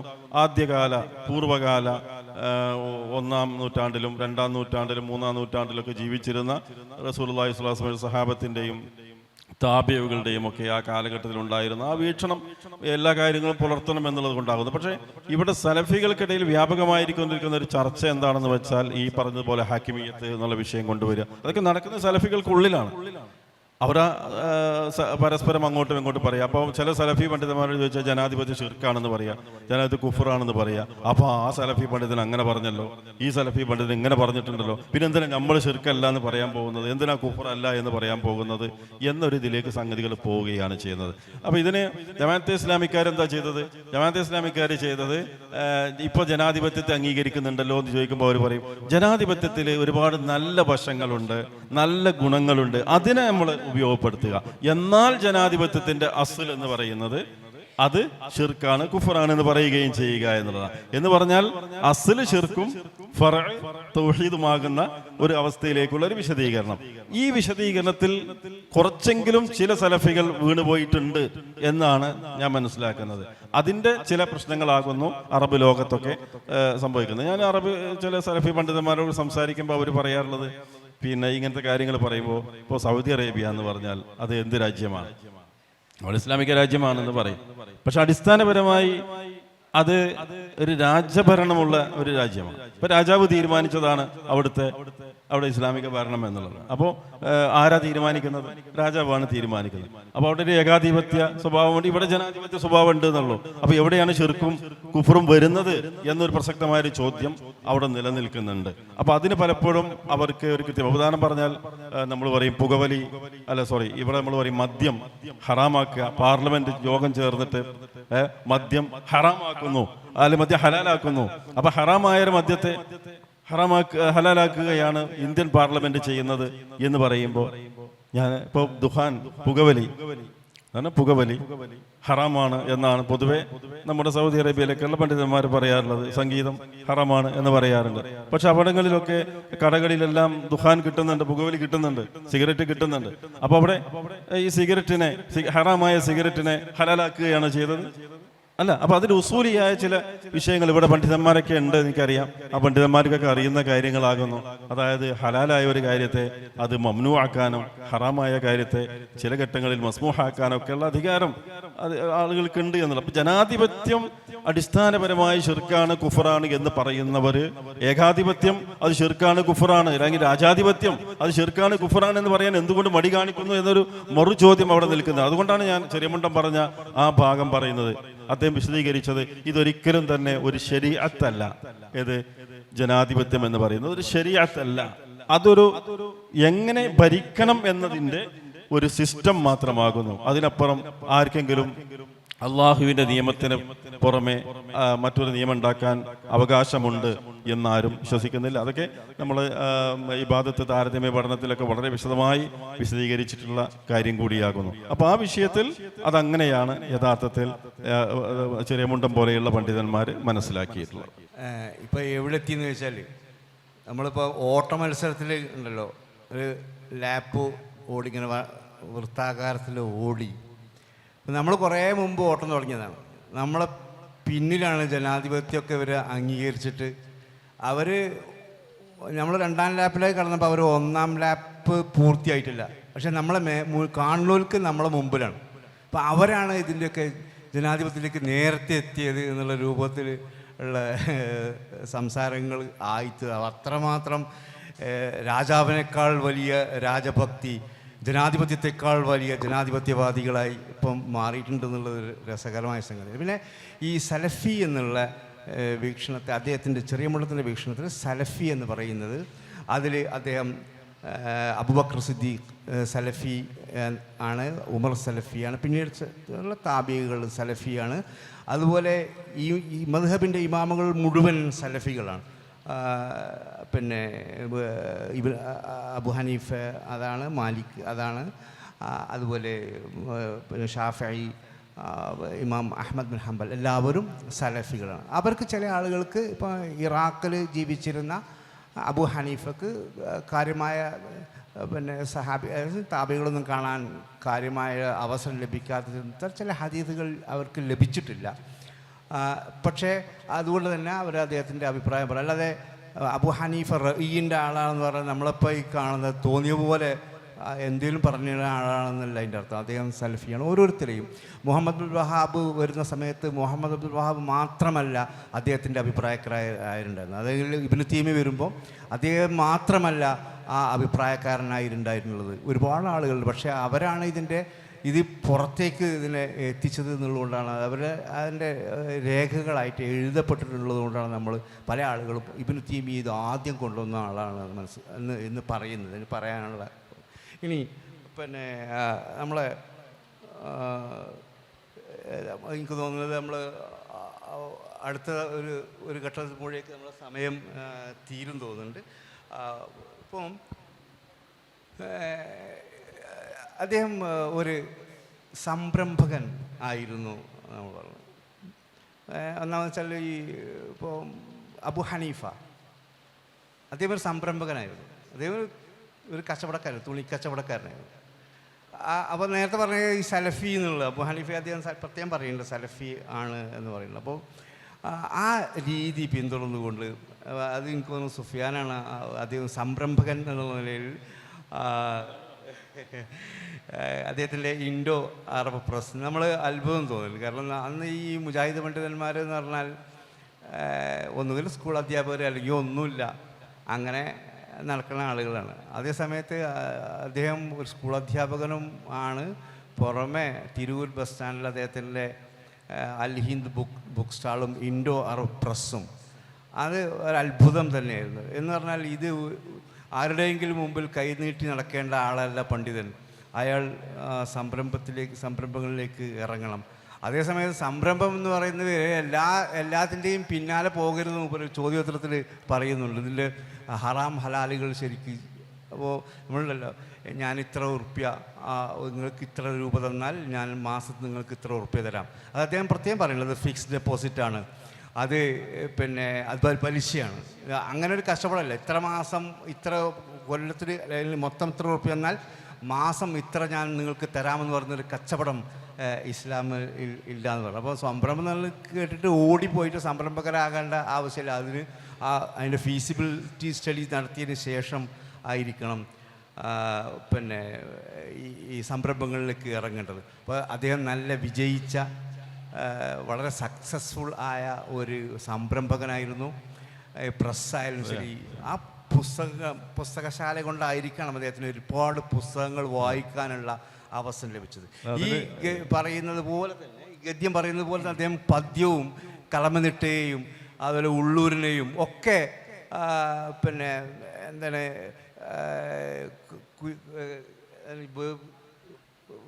പേറുക വന്നീ പന്തങ്ങൾ എന്നൊക്കെ പറയുന്ന ഉപരി പ്രസംഗത്തിൽ തന്നെ കവിതകൾ സ്വാഭാവികമായി വരുന്നുണ്ടായിരുന്നു. ഒരു പക്ഷേ നമ്മൾ കാണുമ്പോൾ തിരൂർ ബസ് സ്റ്റാൻഡിൽ നമ്മൾ ഉപരെ കാണുമ്പോഴൊക്കെ ഉപരെ കയ്യിൽ പുസ്തകം ഉണ്ടായിരിക്കും. വളരെ ഒരു പ്രസംഗത്തിന് ക്ഷണിച്ചാൽ ആ ബസ്സിൽ വന്ന് ഇറങ്ങിയിട്ട് കൈയൊക്കെ അന്ന് എല്ലാവരും ഏകദേശം അങ്ങനെ തന്നെ. പക്ഷേ ഒരു പ്രസ് മുതലാളിയാണെന്ന് മനസ്സിലാക്കണം. ഉപരെ ബസ്സിൽ വന്ന് ഇറങ്ങി ഒരു ഡയറി കയ്യിലുണ്ടാവും പതുക്കെ. എനിക്ക് ഓർമ്മയുള്ള ഞാൻ ഷബാബിൻ്റെ ഇവിടെ പഠനം കഴിഞ്ഞ ആ വർഷം ഞാൻ ഷബാബിൻ്റെ സബ് എഡിറ്ററായിട്ട് അവളെ ജോയിൻ ചെയ്തു. അലിഗഡിൽ പോണവരെയുള്ള കാലം. ആ സമയത്ത് അദ്ദേഹം ചെയ്തു തന്ന എഴുത്തിന് വേണ്ട ചില നിർദ്ദേശങ്ങൾ ഞാൻ ആ പുസ്തകത്തിൽ അത് എഴുതിയിട്ടുണ്ട്. ഞാനിങ്ങനെ നോക്കുമ്പോൾ എന്നെ അദ്ദേഹം ആദ്യം ഏൽപ്പിച്ചത് പിന്നെ VM താർക്കുള്ളയുടെ അന്ന് കശ്മീരിൽ ഇൻസർജൻസി വീണ്ടും പുനഃസ്ഥാപിക്കപ്പെടുന്ന ഘട്ടം 89-90 കാലത്ത് അന്ന് ഫ്രണ്ട് ലൈൻ പാക്ഷികത്തിൽ വി എം താർക്കുണ്ടയുടെ ഒരു ഇൻ്റർവ്യൂ ഉണ്ട്. അത് പരിഭാഷപ്പെടുത്താൻ എനിക്ക് അദ്ദേഹം പറഞ്ഞത് അദ്ദേഹത്തിൻ്റെ എന്ന് വെച്ചാൽ പരിഭാഷകളിലോ തുടങ്ങണം, അപ്പോഴാണ് ഭാഷ നന്നാവുക എന്നുള്ളതാണ്. അങ്ങനെ ഞാനത് പരിഭാഷപ്പെടുത്തി. കാരണം വെച്ചാൽ എനിക്ക് വിഷയം അറിയായിരുന്നു. പക്ഷേ എന്നിട്ട് അതിൽ പരിഭാഷ ഒരുപാട് ഒരുകളെ കൊണ്ട് ഒരുപാടെണ്ണം. അപ്പോൾ അദ്ദേഹം അതൊക്കെ വെട്ടി വൃത്തിട്ടുണ്ട്. അവന് ഈ ഒന്നും ആവശ്യമില്ലെങ്കിൽ തന്നെ ഇല്ലാതെ തന്നെ ഈ വാചകം ലേഖനം പൂർത്തിയാകും എന്ന് അദ്ദേഹം പറഞ്ഞു. പിന്നീട് അദ്ദേഹം നമ്മളെ ആഫ്രിക്കയിലുള്ള എയ്ഡ്സിൻ്റെ വ്യാപനത്തെക്കുറിച്ച് ഞാൻ പറഞ്ഞു താർക്കുണ്ടയുടെ ലേഖനം എനിക്ക് പറയാം. കാരണം താർക്കുണ്ടെ പറയുന്ന വിഷയം എനിക്കറിയാം, കശ്മീർ ഇൻസർജൻസിയെക്കുറിച്ച് എനിക്ക് അത് അറിയാം. പക്ഷേ ഈ രണ്ടാമതെന്ന ലേഖനത്തെക്കുറിച്ച് എനിക്ക് വിവരമില്ല. കാരണം അത് ആഫ്രിക്കയിൽ എയ്ഡ്സ് വ്യാപിക്കുന്നതും അതിൻ്റെ കാരണങ്ങളും മറ്റും മറിച്ചൊക്കെ അറബിയിലും ഇംഗ്ലീഷിലുമുള്ള ഒരു ലേഖനമാണ്. രണ്ടിൻ്റെ പരിഭാഷ ഉണ്ട്. ഒരു ഭാഗത്ത് ഫ്രഞ്ചിലുണ്ട്. ഫ്രഞ്ച് അറിയാത്തതുകൊണ്ട് രണ്ടും വെച്ച് ഞാൻ വിയർത്തു പോയി. ആദ്യത്തെ ഇതൊന്നും എനിക്ക് കിട്ടിയില്ല, ഇടങ്ങാറായി. പക്ഷേ അദ്ദേഹം തന്നെ അത് സഹായിച്ചു. അദ്ദേഹം ശാസ്ത്രീയ വിജ്ഞാനങ്ങൾ, അദ്ദേഹത്തിൻ്റെ ശാസ്ത്രീയമായ ഏറ്റവും പുതിയ അറിവുകൾ അദ്ദേഹം സ്വായത്തമാക്കുമായിരുന്നു. ഞാൻ IS വന്നപ്പം അരീക്കോട് NV സക്കറിയ മൗലവി വിളിച്ചു കൂട്ടിയ ഒരു യോഗമുണ്ട്. അതിൽ എല്ലാ തരം മുജാഹിദുകളും 3 തരം മുജാഹിദുകളെ വിളിച്ചു കൂട്ടി. അന്ന് വിസ്ഡം വന്ന കാലമാണ്. അപ്പോൾ ISI വന്നപ്പോൾ എല്ലാവരും പകച്ചുപോയി. ഇവർ സലഫികളാണ്, നമുക്ക് തന്നെയും തോന്നി ഇവർ സലഫികളാണ് എന്ന്. ആ സമയത്ത് അരീക്കോട് സയൻസ് കോളേജിൽ വിളിച്ച മീറ്റിങ്ങിൽ അന്ന് നേതൃത്വം നൽകിയത് ചെറിയ മുണ്ടാണ്. അതുപോലെ NV Zakariya Maulavi, MM Akbar, Tanveer, doctor PP Abdul Haq, അതുപോലെ TK അഷ്റഫ്, CP സലീം, അങ്ങനെ ഒരുപാട് എല്ലാ തരത്തിലുള്ള ആളുകളുണ്ട്. അപ്പം ഞാൻ അന്ന് എൻ്റെ കയ്യിലുണ്ടായിരുന്ന അബ്ദുൽ ബാരി അത്വാൻ്റെ ദാഇഷ് അൽ ജുദൂർ വത്തവഹുഷ് വൽ മുസ്തഖ്ബൽ എന്നുള്ള പുസ്തകം ഞാൻ വിചാരിച്ചു എനിക്കാണത് ആദ്യം കിട്ടുന്നതാണ്. അങ്ങനെ ഇതിൻ്റെ കോപ്പി ആയിട്ടാണ് ഞാൻ ഡൗൺലോഡ് ചെയ്ത കോപ്പി ആയിട്ടാണ്. പക്ഷേ അപ്പോഴേക്ക് അദ്ദേഹം അത് വായിച്ചിട്ടുണ്ട്. മാത്രമല്ല ഞാൻ പറയുമ്പോൾ അടുത്ത അധ്യായത്തിൽ അതിന് ഇന്ന വിഷയങ്ങളുണ്ട്. അപ്പോഴാണ് നമ്മൾ ഒരു വിഷയം അന്ന് മുമ്പ് പ്രായം ഒരുപാടായിട്ടുണ്ട്. എനിക്ക് രോഗം ഒക്കെ ആകാനുള്ളൊരു സമയമാണ്. അപ്പോൾ അത്ര ഓർമ്മശക്തിയും അല്ലെങ്കിൽ അത്ര അപ്ഡേറ്റ് ആകാനുള്ള ആ പ്രായത്തിൽ അത് ഉണ്ടാകുന്നു എന്നുള്ളത് ശ്രദ്ധേയമായ സംഗതി. പല ആളുകൾക്കും ഇല്ലാതെ പോകുന്നത് പ്രത്യേക കാലഘട്ടത്തിൽ വെച്ച് പ്രത്യേക സമയബിന്ദുവിൽ വെച്ച് പഠനങ്ങൾ നിർത്തുകയും പഴയത് മാത്രം ആവർത്തിച്ചു കൊണ്ടിരിക്കുകയും ചെയ്യുന്ന ഒരു തലമുറ അതുകൂടി നമ്മൾ പരിഗണിക്കണം. അപ്പോൾ ഈ ആ വിഷയത്തിൽ ഈ സംരംഭകൻ്റെ വിഷയത്തിൽ സുഫിയാൻ എന്തോ കാര്യമായി കൂട്ടിച്ചേർക്കാനുണ്ട് എന്ന് തോന്നുന്നു. അല്ല, സംരംഭകൻ എന്ന് പറയുമ്പോൾ സാധാരണ കുട്ടികൾ വിചാരിക്കും ഇന്നത്തെ കാലത്ത് ഒരു ഇൻവെസ്റ്റർ എന്ന രൂപത്തിൽ സംരംഭകൻ എന്ന് പറഞ്ഞാൽ കോടിക്കണക്കിന് ഉറുപ്പിക അദ്ദേഹം ഉണ്ടാക്കിയിട്ടുണ്ടാവുന്ന ഒരു തെറ്റിദ്ധാരണ ആർക്കും ഉണ്ടാവണ്ട. സംരംഭകൻ എന്ന അദ്ദേഹം അന്ന് സംരംഭകനായിരുന്നെങ്കിലും അദ്ദേഹത്തിന് പുസ്തകം വായിക്കാനും അദ്ദേഹത്തിന് പുസ്തകം അച്ചടിക്കാനും അദ്ദേഹത്തിൻ്റെതായ ഇതുകൾ ചെയ്യാനും വേണ്ടി മാത്രമായിരുന്നു എന്നാണ് ഞാൻ മനസ്സിലാക്കുന്നത്. അദ്ദേഹത്തിൻ്റെ വീട് കണ്ടാൽ അറിയാം, അവസാന കാലത്തും അദ്ദേഹം ജീവിച്ചിരുന്ന വീട് കണ്ടാൽ അറിയാം എത്രമാത്രം ലാളിത്യത്തോട് കൂടിയിട്ടാണ് അദ്ദേഹം ജീവിച്ചിരുന്നത്. പക്ഷേ ആരിഫ് ഹുസൈൻ പറഞ്ഞ ആ ഒരു പോയിന്റ് വളരെ പ്രസക്തമാണ്. ജീവിതത്തിൽ ആരുടെയും ഇത് പിടിക്കാതെ പിന്തുണ ഇതൊന്നും ഇല്ലാതെ തന്നെ നല്ല നിലയ്ക്ക് ഒറ്റയ്ക്ക് ജീവിക്കാനും അതോടൊപ്പം തന്നെ ദാവൂദ് നബി അലൈഹി സ്വലാത്തു വസ്സലാമയെ സംബന്ധിച്ചൊക്കെ റസൂലുള്ളാഹി സ്വല്ലല്ലാഹു അലൈഹി വസല്ലം പറഞ്ഞ ആ രൂപത്തിലുള്ള യാമലി യദൈഹി എന്ന് പറഞ്ഞല്ലോ, അദ്ദേഹം ജീവിച്ചിരുന്നത് അദ്ദേഹത്തിൻ്റെ സ്വന്തം കൈകൊണ്ട് അധ്വാനം കൊണ്ടായിരുന്നു എന്നൊക്കെ പറയുന്ന ആ ഒരു വിഷയം വളരെ തന്നെയാണ്. അപ്പം ഞാൻ നേരത്തെ ഇവിടെ പറഞ്ഞു വന്ന ഒരു വിഷയത്തിൽ പൂർത്തീകരിക്കാനുണ്ടെന്ന് പറഞ്ഞത് അഭിപ്രായ വ്യത്യാസങ്ങളുമായി ബന്ധപ്പെട്ട അദ്ദേഹത്തിൻ്റെ ഒരു വാചകം ഞാൻ നിങ്ങളെ ശ്രദ്ധിച്ച് കേൾപ്പിക്കാം. അത് മുജാഹിദുകൾ എന്നുള്ള നിലയ്ക്ക് നമ്മളെല്ലാവരും കരുതിയിരിക്കേണ്ടുന്ന ഒരു കാര്യമായിട്ട് എനിക്കെപ്പോഴും എൻ്റെ ജീവിതത്തിൽ എനിക്ക് പലപ്പോഴും സ്വാധീനിച്ചിട്ടുള്ള ഒരു വാചകമാണ്. അതിതാണ്: തൗഹീദ് അംഗീകരിക്കുകയും ബിദ്അത്തുകളെ എതിർക്കുകയും ഖുർആനും സുന്നത്തും പ്രമാണങ്ങളായി സ്വീകരിക്കുകയും ചെയ്യുന്ന പണ്ഡിതന്മാർക്കും നേതാക്കൾക്കും ഇടയിൽ പൂർവ്വകാലത്തും ചില്ലറ വീക്ഷണ വ്യത്യാസങ്ങൾ ഉണ്ടായിട്ടുണ്ട്. അതിൻ്റെ പേരിൽ ആരെയും ഇസ്ലാമിക സാഹോദര്യത്തിന്റെ പരിധിക്ക് പുറത്ത് നിർത്തിയിരുന്നില്ല. എൻ്റെയോ എൻ്റെ ഗ്രൂപ്പിൻ്റെയോ വീക്ഷണത്തോട് വിയോജിക്കുന്നവൻ എൻ്റെ ശത്രു എന്ന നിലപാട് അവരാരും സ്വീകരിച്ചിരുന്നില്ല. ഇജ്തിഹാദി വിഷയങ്ങളിൽ അല്പസ്വല്പം വിയോജിപ്പുണ്ടായിരിക്കെ തന്നെ മൈത്രി ബന്ധം അഭംഗുരം നിലനിന്നിരുന്നു എന്നുള്ളത്. അപ്പം വിയോജിപ്പോടുകൂടി തന്നെ എങ്ങനെ യോജിച്ചു പോകാം എന്ന് അദ്ദേഹം പറഞ്ഞ് ഒരു സ്ഥലത്ത് അദ്ദേഹം ഉപയോഗിച്ചൊരു പ്രയോഗം വളരെ രസകരമാണ്. ഒറ്റപ്പെട്ട അഭിപ്രായങ്ങളെ അമ്പരപ്പിക്കുന്ന ഇഷ്യൂ ആക്കുക. ഒറ്റപ്പെട്ട അഭിപ്രായങ്ങളെ അമ്പരപ്പിക്കുന്ന ഇഷ്യൂ ആക്കാൻ പാടില്ല എന്നൊക്കെ അദ്ദേഹം പറയുന്ന ചില അദ്ദേഹത്തിൻ്റെതായ അഭിപ്രായങ്ങളെ നമുക്ക് അതിൽ കാണാൻ സാധിക്കും. പിന്നെ അതുപോലെ തന്നെ ഞാൻ എൻ്റെ വാചകം അത് പൂർത്തീകരിക്കാം. അവസാനത്തേക്ക് സമയം ഇല്ലാത്തതുകൊണ്ട് ഞാൻ പൂർത്തീകരിക്കാം. അദ്ദേഹത്തിൽ നിന്ന് എനിക്ക് മനസ്സിലായ ചില കാര്യങ്ങൾ. നേരത്തെ ഒരു ആരോഗ്യ ദർശനത്തെക്കുറിച്ച് പറഞ്ഞു. ഏറ്റവും നല്ല വിശുദ്ധനായി ജീവിക്കാൻ ആണ് അദ്ദേഹം ഇഷ്ടപ്പെട്ടിരുന്നത്. ഒരു അഴിമതിയില്ല, മറ്റുള്ള എന്തെങ്കിലും വാങ്ങി ജീവിക്കുക, അങ്ങനെയൊന്നും ജീവിക്കാതിരുന്ന അദ്ദേഹം ഒരു സന്ദർഭത്തിൽ പറഞ്ഞ ഒരു കാര്യം എന്താണെന്ന് വെച്ചാൽ, മുസ്ലിം മാനേജ്മെൻറ്റുകളെ സംബന്ധിച്ച് മുസ്ലിം വിദ്യാഭ്യാസ സ്ഥാപനങ്ങളിൽ അധ്യാപക നിയമനത്തിന് വേണ്ടി കോഴ വാങ്ങുന്നതിനെ അതിശക്തമായി അദ്ദേഹം 1, 2, 3 തവണകൾ ആവർത്തിച്ചുകൊണ്ട് ഷബാബിൽ തന്നെ അദ്ദേഹം മുഖലേഖനം എഴുതിയത് ഞാൻ വായിച്ചിട്ടുണ്ട്. അപ്പം അങ്ങനെയുള്ള കാര്യങ്ങളിൽ മുസ്ലിം മാനേജ്മെന്റുകളാണെങ്കിൽ പോലും അവർ നിലപാടുകൾ മാറ്റണം എന്ന് അദ്ദേഹം പറയുന്നത്. അതുപോലെ തന്നെയാണ് മറ്റൊരു കാര്യം, ഈ പരസ്യവുമായി ബന്ധപ്പെട്ട് പരസ്യം കൊടുക്കുക. നമ്മൾ വസ്തുക്കൾ ഈ കച്ചവട രംഗത്ത് നടക്കുന്ന പരസ്യങ്ങളെ സംബന്ധിച്ച് അദ്ദേഹം പറഞ്ഞ ഉൽപാദനം ഇതിനെ സംബന്ധിച്ച് ഉപഭോക്താവിന് ഗുണകരമാണോ എന്ന് മാത്രമാണ് ഒരു ഉൽപാദകൻ ചിന്തിക്കേണ്ടത്. ഒരു സംഗതി നമ്മൾ കച്ചവടത്തിന് പോകുമ്പോൾ ചിന്തിക്കേണ്ടത് ഇത് ഉപഭോക്താവിന് അത് ഗുണപ്രദമാണോ എന്ന് മാത്രമാണ്.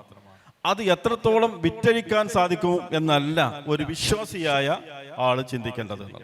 അത് ഇന്നത്തെ കാലഘട്ടത്തിൽ എനിക്ക് ഏറ്റവും ഈ ചെറിയമഠത്തിന്റെ ആ ദർശനം നമ്മുടെ മുജാഹിദ് സമൂഹത്തെയെങ്കിലും പഠിപ്പിക്കേണ്ടതുണ്ട് എന്ന് തോന്നുന്ന അനുഭവങ്ങൾ പലപ്പോഴും ഉണ്ടാവാറുണ്ട്.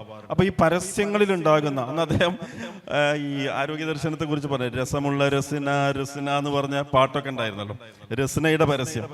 ആ രസിന പരസ്യത്തെ പ്രസംഗത്തിലൂടെ തന്നെ അദ്ദേഹം പിന്നെ അതിനെ എതിർത്തു പറഞ്ഞിരുന്നു എന്നുള്ളതാണ്. മറ്റൊരു കാര്യം ചൂണ്ടിക്കാണിക്കാനുള്ളത്, ഒന്ന് ഇപ്പൊ ഏറെ ചർച്ച ചെയ്യപ്പെടുന്ന LGBTQ വിഷയം.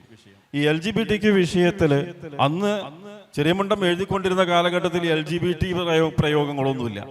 പക്ഷേ അതൊക്കെ അന്നുണ്ട്. ആ പ്രയോഗം വന്നില്ലെങ്കിലും അന്നും ആ പ്രയോഗങ്ങളുണ്ട്. അതിന് അദ്ദേഹം UN-ന്റെ ഐക്യരാഷ്ട്രസഭയുടെ മനുഷ്യാവകാശ പ്രഖ്യാപനമായിട്ട് ഈ LGBT വിഷയം അന്ന് വന്നിട്ടുണ്ട്. അപ്പോ അവിടെ എന്താ വെച്ചാൽ അത് മനുഷ്യാവകാശമാകുന്നു. ഒരാൾക്ക് തൻ്റെ പങ്കാളി ആരായിരിക്കണം എന്ന് തീരുമാനിക്കാനുള്ള അവകാശം ഒരാളുടേതാകുന്നു. അത് മനുഷ്യാവകാശമായി അംഗീകരിക്കേണ്ടതാകുന്നു. ആണും ലൈംഗിക പങ്കാളികളാകുന്നതിന് വിരോധമല്ല, ഒരു സ്ത്രീയും ലൈംഗിക പങ്കാളികളാകുന്നതിന് വിരോധമില്ല എന്ന് പറഞ്ഞുകൊണ്ടുള്ള മനുഷ്യാവകാശ പ്രഖ്യാപനത്തിന്റെ ഭാഗമായി ഐക്യരാഷ്ട്രസഭയിൽ ഈ വിഷയം വരികയുണ്ടായി. അപ്പൊ അന്ന് അദ്ദേഹം എഴുതിയതാണ്, സ്ത്രീ പുരുഷന്മാർ തമ്മിലോ ഒരേ ലിംഗത്തിൽപ്പെട്ടവർ തമ്മിലോ യഥേഷ്ടം ലൈംഗിക ബന്ധത്തിൽ ഏർപ്പെടാനുള്ള അവകാശം വ്യക്തി സ്വാതന്ത്ര്യത്തിന്റെ താല്പര്യമാണ് എന്ന പാശ്ചാത്യ ഭോഗാസക്തരുടെ വീക്ഷണമാണ് ഐക്യരാഷ്ട്രസഭ ഇവിടെ പറഞ്ഞിരിക്കുന്നത് എന്ന കടുത്ത ഒരു വിമർശനം അദ്ദേഹം അവിടെ പറയും. എന്നിട്ട് മാത്രമല്ല, അദ്ദേഹം അത് പൂർത്തീകരിക്കുന്നത് എങ്ങനെയാന്ന് വെച്ചാൽ, കുടുംബ ഭദ്രതയ്ക്ക് വേണ്ടിയാവണം ഇത്തരം സംഗതികൾ നിരോധിക്കണം. ഇത് നിരോധിക്കണമെന്ന് ആവശ്യപ്പെടുന്നത് കുടുംബ ഭദ്രതയ്ക്ക് വേണ്ടിയാണെന്നുള്ളതാണ്. നമ്മുടെ കുടുംബ സംവിധാനങ്ങൾ തകർന്നു പോകരുത് എന്ന് പറഞ്ഞാൽ അവർക്കെതിരെ നിയമ നടപടി സ്വീകരിക്കുക. ഇതെന്ത് മനുഷ്യാവകാശമാണ് എന്ന് അദ്ദേഹം അവിടെ ചോദിക്കുന്ന ചോദ്യമാണ്. അതുപോലെ തന്നെ മാധ്യമങ്ങളുടെ ഇരട്ടത്താപ്പിനെ സംബന്ധിച്ച്, അതായത് ഒരു കാലഘട്ടത്തിൽ നമുക്കറിയാം സെപ്റ്റംബർ 11 അതുപോലെയുള്ള സംഭവങ്ങൾ ഉണ്ടായി. ഇസ്ലാമിന്റെ പേരിൽ ധാരാളം പിന്നെ ഇത്തരം ഭീകരാക്രമണങ്ങൾ ഉണ്ടായപ്പോൾ അദ്ദേഹം മാധ്യമ ലോകത്തോട് ചില കാര്യങ്ങൾ ചോദിക്കുകയാണ്. നിങ്ങൾ ഫിലിപ്പൈൻസിലെ മോറോ മുസ്ലിങ്ങളുടെ പ്രശ്നം അത് നിങ്ങൾ അറിയുന്നില്ലേ? അവിടെ മോറോ മുസ്ലിങ്ങൾക്കെതിരെ നടക്കുന്ന അതിക്രമങ്ങളെ കുറിച്ച് അറിയുന്നില്ലേ? ബോസ്നിയയിലെയും കൊസോവയിലെയും മുസ്ലിങ്ങളെ കുറിച്ച് നിങ്ങൾ അറിയാൻ ശ്രമിക്കുന്നില്ലേ? ദക്ഷിണ സുഡാനിലെ മുസ്ലിങ്ങളെ കുറിച്ച് നിങ്ങൾ അറിഞ്ഞിട്ടില്ലേ? ഇന്തോനേഷ്യയിലെ ടിമോർ മുസ്ലിങ്ങളെ കുറിച്ച് നിങ്ങൾ അറിയുന്നില്ലേ? ബർമയിലെ റോഹിംഗ്യൻ മുസ്ലിങ്ങളെ സംബന്ധിച്ച് നിങ്ങൾ അറിയുന്നില്ലേ? ഇതിനെക്കുറിച്ചൊന്നും നിങ്ങൾക്ക് പ്രതികരിക്കാനില്ലേ? ഈ ഇരട്ടത്താപ്പ് എന്തിനാകുന്നു എന്ന് മാധ്യമ ലോകത്തോട് അദ്ദേഹം പറയുന്നുണ്ട്. ഇങ്ങനെയുള്ള വിഷയങ്ങൾ നമ്മൾ അദ്ദേഹത്തിൻ്റെതായി സംസാരിച്ചാൽ ഒരുപക്ഷെ തീരാത്ത അത്രയും വിഷയങ്ങളുണ്ട് എന്നുള്ളതാണ്. പിന്നെ മറ്റൊന്ന്, ഈ അദ്ദേഹത്തിന്റെ രീതി, അദ്ദേഹത്തിന്റെ പുസ്തകങ്ങൾ ക്രോഡീകരിക്കപ്പെട്ടു ഞാൻ ശ്രദ്ധിച്ചത് എങ്ങനെയാന്ന് വെച്ചാൽ, അദ്ദേഹത്തിന് അഖീദയിലുള്ള ലേഖനങ്ങൾ ധാരാളമാണ്, ഫിഖ്ഹിലുള്ള ലേഖനങ്ങൾ ധാരാളമാണ്, ശരിയാ വിഷയങ്ങളിലുള്ള ലേഖനങ്ങൾ ധാരാളമാണ്. ഇത് വളരെ പ്രസക്തമായിരുന്നു. ഇതര മുസ്ലിങ്ങളോടുള്ള മുസ്ലിമിന്റെ സമീപനം എന്ന്, ഇതര മുസ്ലിങ്ങളോടുള്ള മുസ്ലിമിന്റെ സമീപനം ഇന്നത്തെ കാലഘട്ടത്തിൽ ഏറ്റവും കൂടുതൽ ചർച്ച ചെയ്യപ്പെടേണ്ട ഒരു പുസ്തകമാണിത്. കാരണം ഇന്ന് വർഗീയത വളർന്നുകൊണ്ടിരിക്കുകയാണ്. വർഗീയത വളർന്നുകൊണ്ടിരിക്കുമ്പോൾ അതിനെ എങ്ങനെ പ്രതിരോധിക്കണം? ഇവിടെയുള്ള മുസ്ലിങ്ങളെയും അമുസ്ലിങ്ങളെയും ഒരുമിച്ച് ചേർത്തുകൊണ്ടുള്ള സംവിധാനങ്ങൾ വളർന്നു വരേണ്ടതുണ്ട്. ഞാൻ ഇന്നലെ തിരുവനന്തപുരത്തായിരുന്നു. അവിടെ അന്താരാഷ്ട്ര അക്ഷരോത്സവത്തിന്റെ ഭാഗമായി നടത്തപ്പെട്ട ഒരുപാട് പരിപാടികൾ ഉണ്ടായിരുന്നു. അവിടെ അവർ സ്വീകരിച്ചത് തന്നെ പ്ലൂരാലിറ്റിയാണ്, ബഹുസ്വരതയുടെ സഞ്ചാരങ്ങൾ എന്ന് പറഞ്ഞുകൊണ്ട് എല്ലാ വിഭാഗം ആളുകളെയും ചേർത്ത് പിടിച്ചുകൊണ്ട് മാതൃഭൂമി ഒരുക്കിയ പരിപാടിയായിരുന്നു. അവിടെ അത് വളർന്നു വരേണ്ടതുണ്ട്. ചെറിയ മുണ്ടം പറഞ്ഞു വെച്ച കാര്യമാണത്. ബഹുസ്വര സമൂഹത്തിൽ മുസ്ലിങ്ങൾ എങ്ങനെയായിരിക്കണം എന്ന് പറയുന്നത്. അത് ഞാൻ പറഞ്ഞു വന്ന വിഷയം. അതിൽ നിന്ന് മറ്റൊന്ന്, ഇപ്പോൾ പലിശ പോലെയുള്ള വിഷയങ്ങൾ, ഈ പലിശയെ ലഘൂകരിക്കുന്ന സ്വഭാവം മുസ്ലിങ്ങൾക്കിടയിൽ തന്നെയുണ്ട് എന്നുള്ളത്. അതിനെ പല നിലക്കും ന്യായീകരിച്ച് പലിശ ഹലാലാക്കാനുള്ള, കോഴിക്കോട് മുമ്പ് മുസ്ലിം സംഘടനകളുടെ ഒരു യോഗം MSSന്റെ നേതൃത്വത്തിലാണെന്നാണ് എൻ്റെ ഒരു ഓർമ്മ. അപ്പൊ അതിൽ വി മുഹമ്മദ് സാഹിബ് ഉണ്ട്, അങ്ങനെ പല നമ്മളെ പ്രമുഖരായ മുസ്ലിം നേതാക്കൾ എല്ലാവരും ഉണ്ട്. ആ വേദിയിൽ ചെറിയമുണ്ട് അബ്ദുൽ മജീദ് അതിന് ചോദിച്ച ഒരു ആദ്യത്തെ ചോദ്യം എന്താണെന്നറിയാം? നിങ്ങൾ പലിശ എന്ന ഇസ്ലാം നിരോധിച്ചിട്ടുള്ള പലിശയെ ഹലാലാക്കാൻ വേണ്ടിയാണ് ഈ പരിപാടി ഇവിടെ സംഘടിപ്പിച്ചതെങ്കിൽ അതിന് ഞാനില്ല എന്ന് തുറന്നു പറഞ്ഞു അന്ന് അബ്ദുൽ ചെറിയമുണ്ടം. അപ്പോ അദ്ദേഹം PFന്റെ പലിശയെ കുറിച്ച് പറഞ്ഞിട്ടുണ്ട്, PFുമായി ബന്ധപ്പെട്ട്. അതുപോലെ തന്നെ ഈ നമ്മുടെ ഇതുണ്ടല്ലോ, എന്താ പറയല്, ഈ ആംബേ ഇപ്പത്തെ ഹൈറിച്ച്, ആംബേ ബിസിനസ്, ഇതൊക്കെ അദ്ദേഹം കൃത്യമായി, ഇതൊന്നും ഒരു മുസ്ലിങ്ങളെ സംബന്ധിച്ചിടത്തോളം തങ്ങളുടെ സമ്പാദ്യത്തെ സംബന്ധിച്ച് കൃത്യമായ ധാരണ ഉണ്ടായിരിക്കണം എന്ന് വളരെ അദ്ദേഹം അതിനൊക്കെ പറഞ്ഞത് എന്താന്ന് വെച്ചാൽ, ചിലത് ആധുനിക വിഷയങ്ങളാണ്. അത് പങ്കുകൊടുക്കണം. അപ്പോൾ നമ്മൾ അവസാനിപ്പിക്കുകയാണ്. അപ്പോൾ ഞാൻ പറഞ്ഞു വന്ന വിഷയം, ഈ പലിശയുമായി ബന്ധപ്പെട്ട സംശയകരമായ വിഷയങ്ങളൊക്കെ വരുമ്പോൾ അദ്ദേഹം പലപ്പോഴും സൂചിപ്പിക്കുന്ന കാര്യം ദഅ്മാ യുരീബുക ഇലാ മാ ലാ യുരീബുക എന്ന പ്രവാചക വചനമാണ്. സംശയമുള്ളത് ഉപേക്ഷിക്കുക. അതുപോലെ അൽ ഹലാലു ബയ്യിനുൻ വൽ ഹറാമു ബയ്യിനുൻ എന്ന് തുടങ്ങുന്ന ആ ഹദീസുകളെ ഉദ്ധരിച്ചുകൊണ്ട് മുസ്ലിം അതിൽ നിന്ന് മാറി നിൽക്കുകയാണ് നല്ലത് എന്ന് അഭിപ്രായങ്ങളൊക്കെ അദ്ദേഹം രേഖപ്പെടുത്തുന്നുണ്ട്. അദ്ദേഹത്തിൻ്റെതായ അഭിപ്രായങ്ങളെല്ലാം അത് തന്നെയാണ് 100% ശരി എന്ന് പറയാൻ വേണ്ടിയിട്ടല്ല, അദ്ദേഹത്തിന്റെ അഭിപ്രായങ്ങൾ ഇങ്ങനെയൊക്കെ ആയിരുന്നു എന്ന് പറയാൻ വേണ്ടിയിട്ടാണ് ഞാൻ ഇവിടെ ഉദ്ധരിക്കുന്നത്. അതുപോലെ തന്നെ അവയവദാനം, ദയാവധം, കുടുംബാസൂത്രണം തുടങ്ങിയ വിഷയങ്ങളിലൊക്കെ അദ്ദേഹം വളരെ കൃത്യമായി അദ്ദേഹം എഴുതിയിട്ടുണ്ട്. അതുപോലെ ഹറാമുകളുമായി ബന്ധപ്പെട്ട് ഒരു കാര്യം ഹറാമാകുമ്പോൾ അതിന്റെ ഇല്ലത്ത്, അതിന്റെ കാരണം എന്താണ്, അതിന്റെ പശ്ചാത്തലം, കോണ്ടെക്സ്റ്റ് ശരിക്കും അറിഞ്ഞുകൊണ്ടായിരിക്കണം ആ ഹറാമിന്റെ നിഷിദ്ധതയെ സംബന്ധിച്ച് നമ്മൾ സംസാരിക്കേണ്ടത് തുടങ്ങിയ കാര്യങ്ങളൊക്കെ അദ്ദേഹം പറയുന്നുണ്ട്. അതുപോലെ വിവാഹപ്രായ വിഷയത്തില്, അതുപോലെ സ്ത്രീകളുമായി ബന്ധപ്പെട്ട അവർ അധികാരത്തിൽ വരുന്നതുമായി ബന്ധപ്പെട്ട വിഷയങ്ങളിലൊക്കെ അദ്ദേഹം എഴുതിയിട്ടുണ്ട് ധാരാളം. എല്ലാം നമുക്കിവിടെ ചർച്ച ചെയ്യാൻ സമയമില്ല. സ്ത്രീ പള്ളി പ്രവേശനം, അതുമായി ബന്ധപ്പെട്ട് അദ്ദേഹം ഉത്തമം വീടല്ലേ എന്ന ഹദീസിനെയൊക്കെ കൃത്യമായി അദ്ദേഹം പൊളിച്ചെഴുതുന്നുണ്ട്. അങ്ങനെയൊന്നുമല്ല, അത് ആ ഹദീസിനെ എങ്ങനെയാണ് മനസ്സിലാക്കേണ്ടത് എന്നുള്ളത് ശരിക്ക് ഒരു ഇൽമിയായ ഒരു ചർച്ച അദ്ദേഹം അതിൽ എഴുതി വെച്ചിട്ടുണ്ട്. ഇങ്ങനെ ധാരാളം വിഷയങ്ങളുണ്ട്. സമയത്തിൻ്റെ പരിമിതി ഉള്ളത് കൊണ്ട് ഞാൻ അവസാനിപ്പിക്കുകയാണ്. ഇനി ഞാൻ സംസാരിക്കില്ല. ഏതായിരുന്നാലും ഇവിടെ വന്ന് നിങ്ങളെല്ലാവരെയും കാണുവാനും സംസാരിക്കുവാനും ഇങ്ങനെ ചെറിയമുണ്ട് അബ്ദുൽ ഹമീദ് മദനി എന്നൊരു മഹൽ പ്രതിഭയെ സംബന്ധിച്ച് എനിക്ക് തോന്നുന്നത് ഒരു ആദ്യത്തെ ചർച്ചയായിരിക്കാം കേരളത്തിലെ. ഇതിനു മുമ്പ് ഒരു ചർച്ച നടന്നിട്ടുണ്ടോ എന്ന് എനിക്കറിയില്ല, എൻ്റെ ശ്രദ്ധയിൽപ്പെട്ടിട്ടില്ല. ഏതായിരുന്നാലും ഇങ്ങനെ ഒരു സംരംഭം, ഇങ്ങനെ ഒരു സംഗതി തുടക്കം കുറിച്ചിട്ടുള്ള ജമിയ നദിബിയയിലെ വിദ്യാർത്ഥി യൂണിയൻ, ഇവിടുത്തെ MSM MGM പ്രവർത്തകർക്ക് എല്ലാവർക്കും എൻ്റെ എല്ലാവിധ അഭിവാദ്യങ്ങളും ആശംസകളും അഭിനന്ദനങ്ങളും നേർന്നുകൊണ്ട് ഞാൻ എൻ്റെ വാക്കുകൾ അവസാനിപ്പിക്കുന്നു. അസ്സലാമു അലൈക്കും.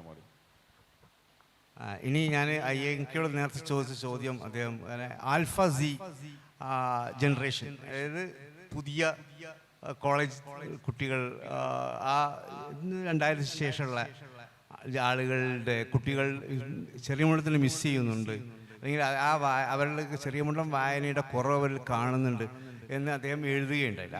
ആ കാര്യം അദ്ദേഹം എഴുതേണ്ട തെൻവീറും അദ്ദേഹത്തിൻ്റെ ലേഖനത്തിൽ ഇത് മുസ്തഫ തെൻവീർ എഴുതുന്നുണ്ട്. അപ്പോൾ ആ കാര്യം അദ്ദേഹം എങ്ങനെയാണതെന്ന് വിശ്വസിക്കും. ആരിഫ്ക ചോദിച്ചത് ജനറേഷൻ സി ചെറിയമുണ്ടൻ അബ്ദുൽ ഹമീദ് മദനിയെ മിസ് ചെയ്യുന്നു എന്ന് ഞാൻ എഴുതിയത് അതിൻ്റെ അടിസ്ഥാനം അതിനെക്കുറിച്ച് സംസാരിക്കാനാണ്. അത്ഭുതകരമെന്ന് പറയട്ടെ, തെൻവീറും അതേ സാധനം എഴുതിയിട്ടുണ്ട്. അതും ചെറിയമുണ്ടം എഴുത്തുകളുടെ ഒരു പ്രത്യേകതയായി എനിക്ക് തോന്നിയ ഒരു കാര്യമാണ്. നമ്മൾ പ്രത്യേകിച്ച് പലതരത്തിൽ കണക്ട് ചെയ്യപ്പെടുന്നത് ചെറിയമുണ്ടം എഴുത്തുകളിലൂടെ കണക്ട് ചെയ്യപ്പെട്ട പലരും ഒരേപോലെ ചിന്തിക്കുന്നു, അല്ലെങ്കിൽ ചെറിയമുണ്ടം ഒരേ ആശയം പകർന്നു നൽകുന്നു എന്നതിൻ്റെ തെളിവ് കൂടിയാണ്. ഇത് ജനറേഷൻ സീൻ്റെ മിസ് ചെയ്യലിൻ്റെ കാര്യം എനിക്ക് ഒന്ന് തോന്നിയത് ചെറിയമുണ്ടം ഒരു അരിപ്പയായിരുന്നു എന്നതാണ്. പുതിയ തലമുറക്ക് ഇപ്പോൾ സോഷ്യൽ മീഡിയയുടെ വ്യാപനം, ഇൻ്റർനെറ്റിൻ്റെ വളരെ എളുപ്പത്തിലുള്ള ആക്സസ്, ഇതുകൊണ്ട് തന്നെ ഏത് കാര്യങ്ങളും ടൈപ്പ് ചെയ്ത്, ഇപ്പോൾ AI-ൻ്റെ മുമ്പത്തെ കാര്യമാണ് പറയുന്നത്. AI വന്നാൽ കുറച്ചുകൂടി പ്രശ്നമാകുന്നത് തോന്നുന്നത്. അതിന് മുമ്പ് ഏത് കാര്യവും സെർച്ച് ചെയ്തെടുക്കാൻ കഴിയുന്നതാണ്. പക്ഷേ അതിന് അരിപ്പയില്ല. അതുകൊണ്ട് തന്നെ ഒരു അക്കാഡമിക് ടെക്സ്റ്റ് ആർക്കും കിട്ടും, പക്ഷെ അതിനെ അരിപ്പയിലൂടെ ഒരു സാധാരണ ആൾക്കാർക്ക് മനസ്സിലാകുന്ന തരത്തിൽ പ്രത്യേക സ്ഥലകാല സാഹചര്യങ്ങൾക്കനുസരിച്ച് ബോധ്യപ്പെടുന്ന തരത്തിൽ എഴുതാനുള്ള ചെറിയമുണ്ടം അബ്ദുൽ ഹമീദ് മദനിയുടെ അപാരമായ കഴിവാണ്. സത്യത്തിൽ ഒരുപാട് വായിക്കുന്ന തലമുറയിൽപ്പെട്ട പല ആളുകളെയും പലതരം ഡീവിയേഷനിൽ നിന്നും സംരക്ഷിച്ചു നിർത്തിയത് എന്നാണ് ഞാൻ മനസ്സിലാക്കുന്നത്. അത് ഒരു തരത്തിൽ പറഞ്ഞാൽ 90കളിൽ അന്നത്തെ യുവതലമുറ, വായിക്കുന്ന തലമുറ എക്സ്പോസ്ഡ് ആകുന്നത്, അല്ലെങ്കിൽ എക്സ്പോഷർ കിട്ടുന്നത് ഒരു വായനശാലയിൽ എത്തുമ്പോഴാണ്. അവിടെ മാതൃഭൂമി ആഴ്ചപ്പതിപ്പ് ഉണ്ടാവും, ശാസ്ത്ര സാഹിത്യ പരിഷത്ത് ഉണ്ടാവും, യുക്തിരേഖ ഉണ്ടാവും, ഭാഷാപോഷിണി ഉണ്ടാവും, സുന്നി വോയിസ് ഉണ്ടാവും, സെൻസിങ് ഉണ്ടാവും, പ്രബോധനം, ബോധനം, വിവേകം, ഇങ്ങനെ എല്ലാം ഉണ്ടാവും. ഇതൊക്കെ നമ്മൾ മറ്റുള്ള ഊഴത്തിന് വെയിറ്റ് ചെയ്യുമ്പോഴെങ്കിലും വായിച്ചു നോക്കും. സ്വാഭാവികമായി നമ്മുടെ വേറെ ആശയത്തിലേക്ക് നമുക്ക് വസ്വാസം ഉണ്ടാവും. പക്ഷേ നമ്മുടെ വീട്ടിൽ അടുത്ത വെള്ളിയാഴ്ച വരുന്ന ഷബാബിൽ അതിനെക്കുറിച്ചൊരു ചോദ്യം ഉണ്ടാവും, അല്ലെങ്കിൽ ലേഖനം ഉണ്ടാവും, അല്ലെങ്കിൽ എഡിറ്റോറിയൽ ഉണ്ടാവും. കാരണം ചെറിയമുണ്ടം അബ്ദുൽ ഹമീദ് മദനി ഇതൊക്കെ വായിച്ചിട്ടുണ്ടാവും.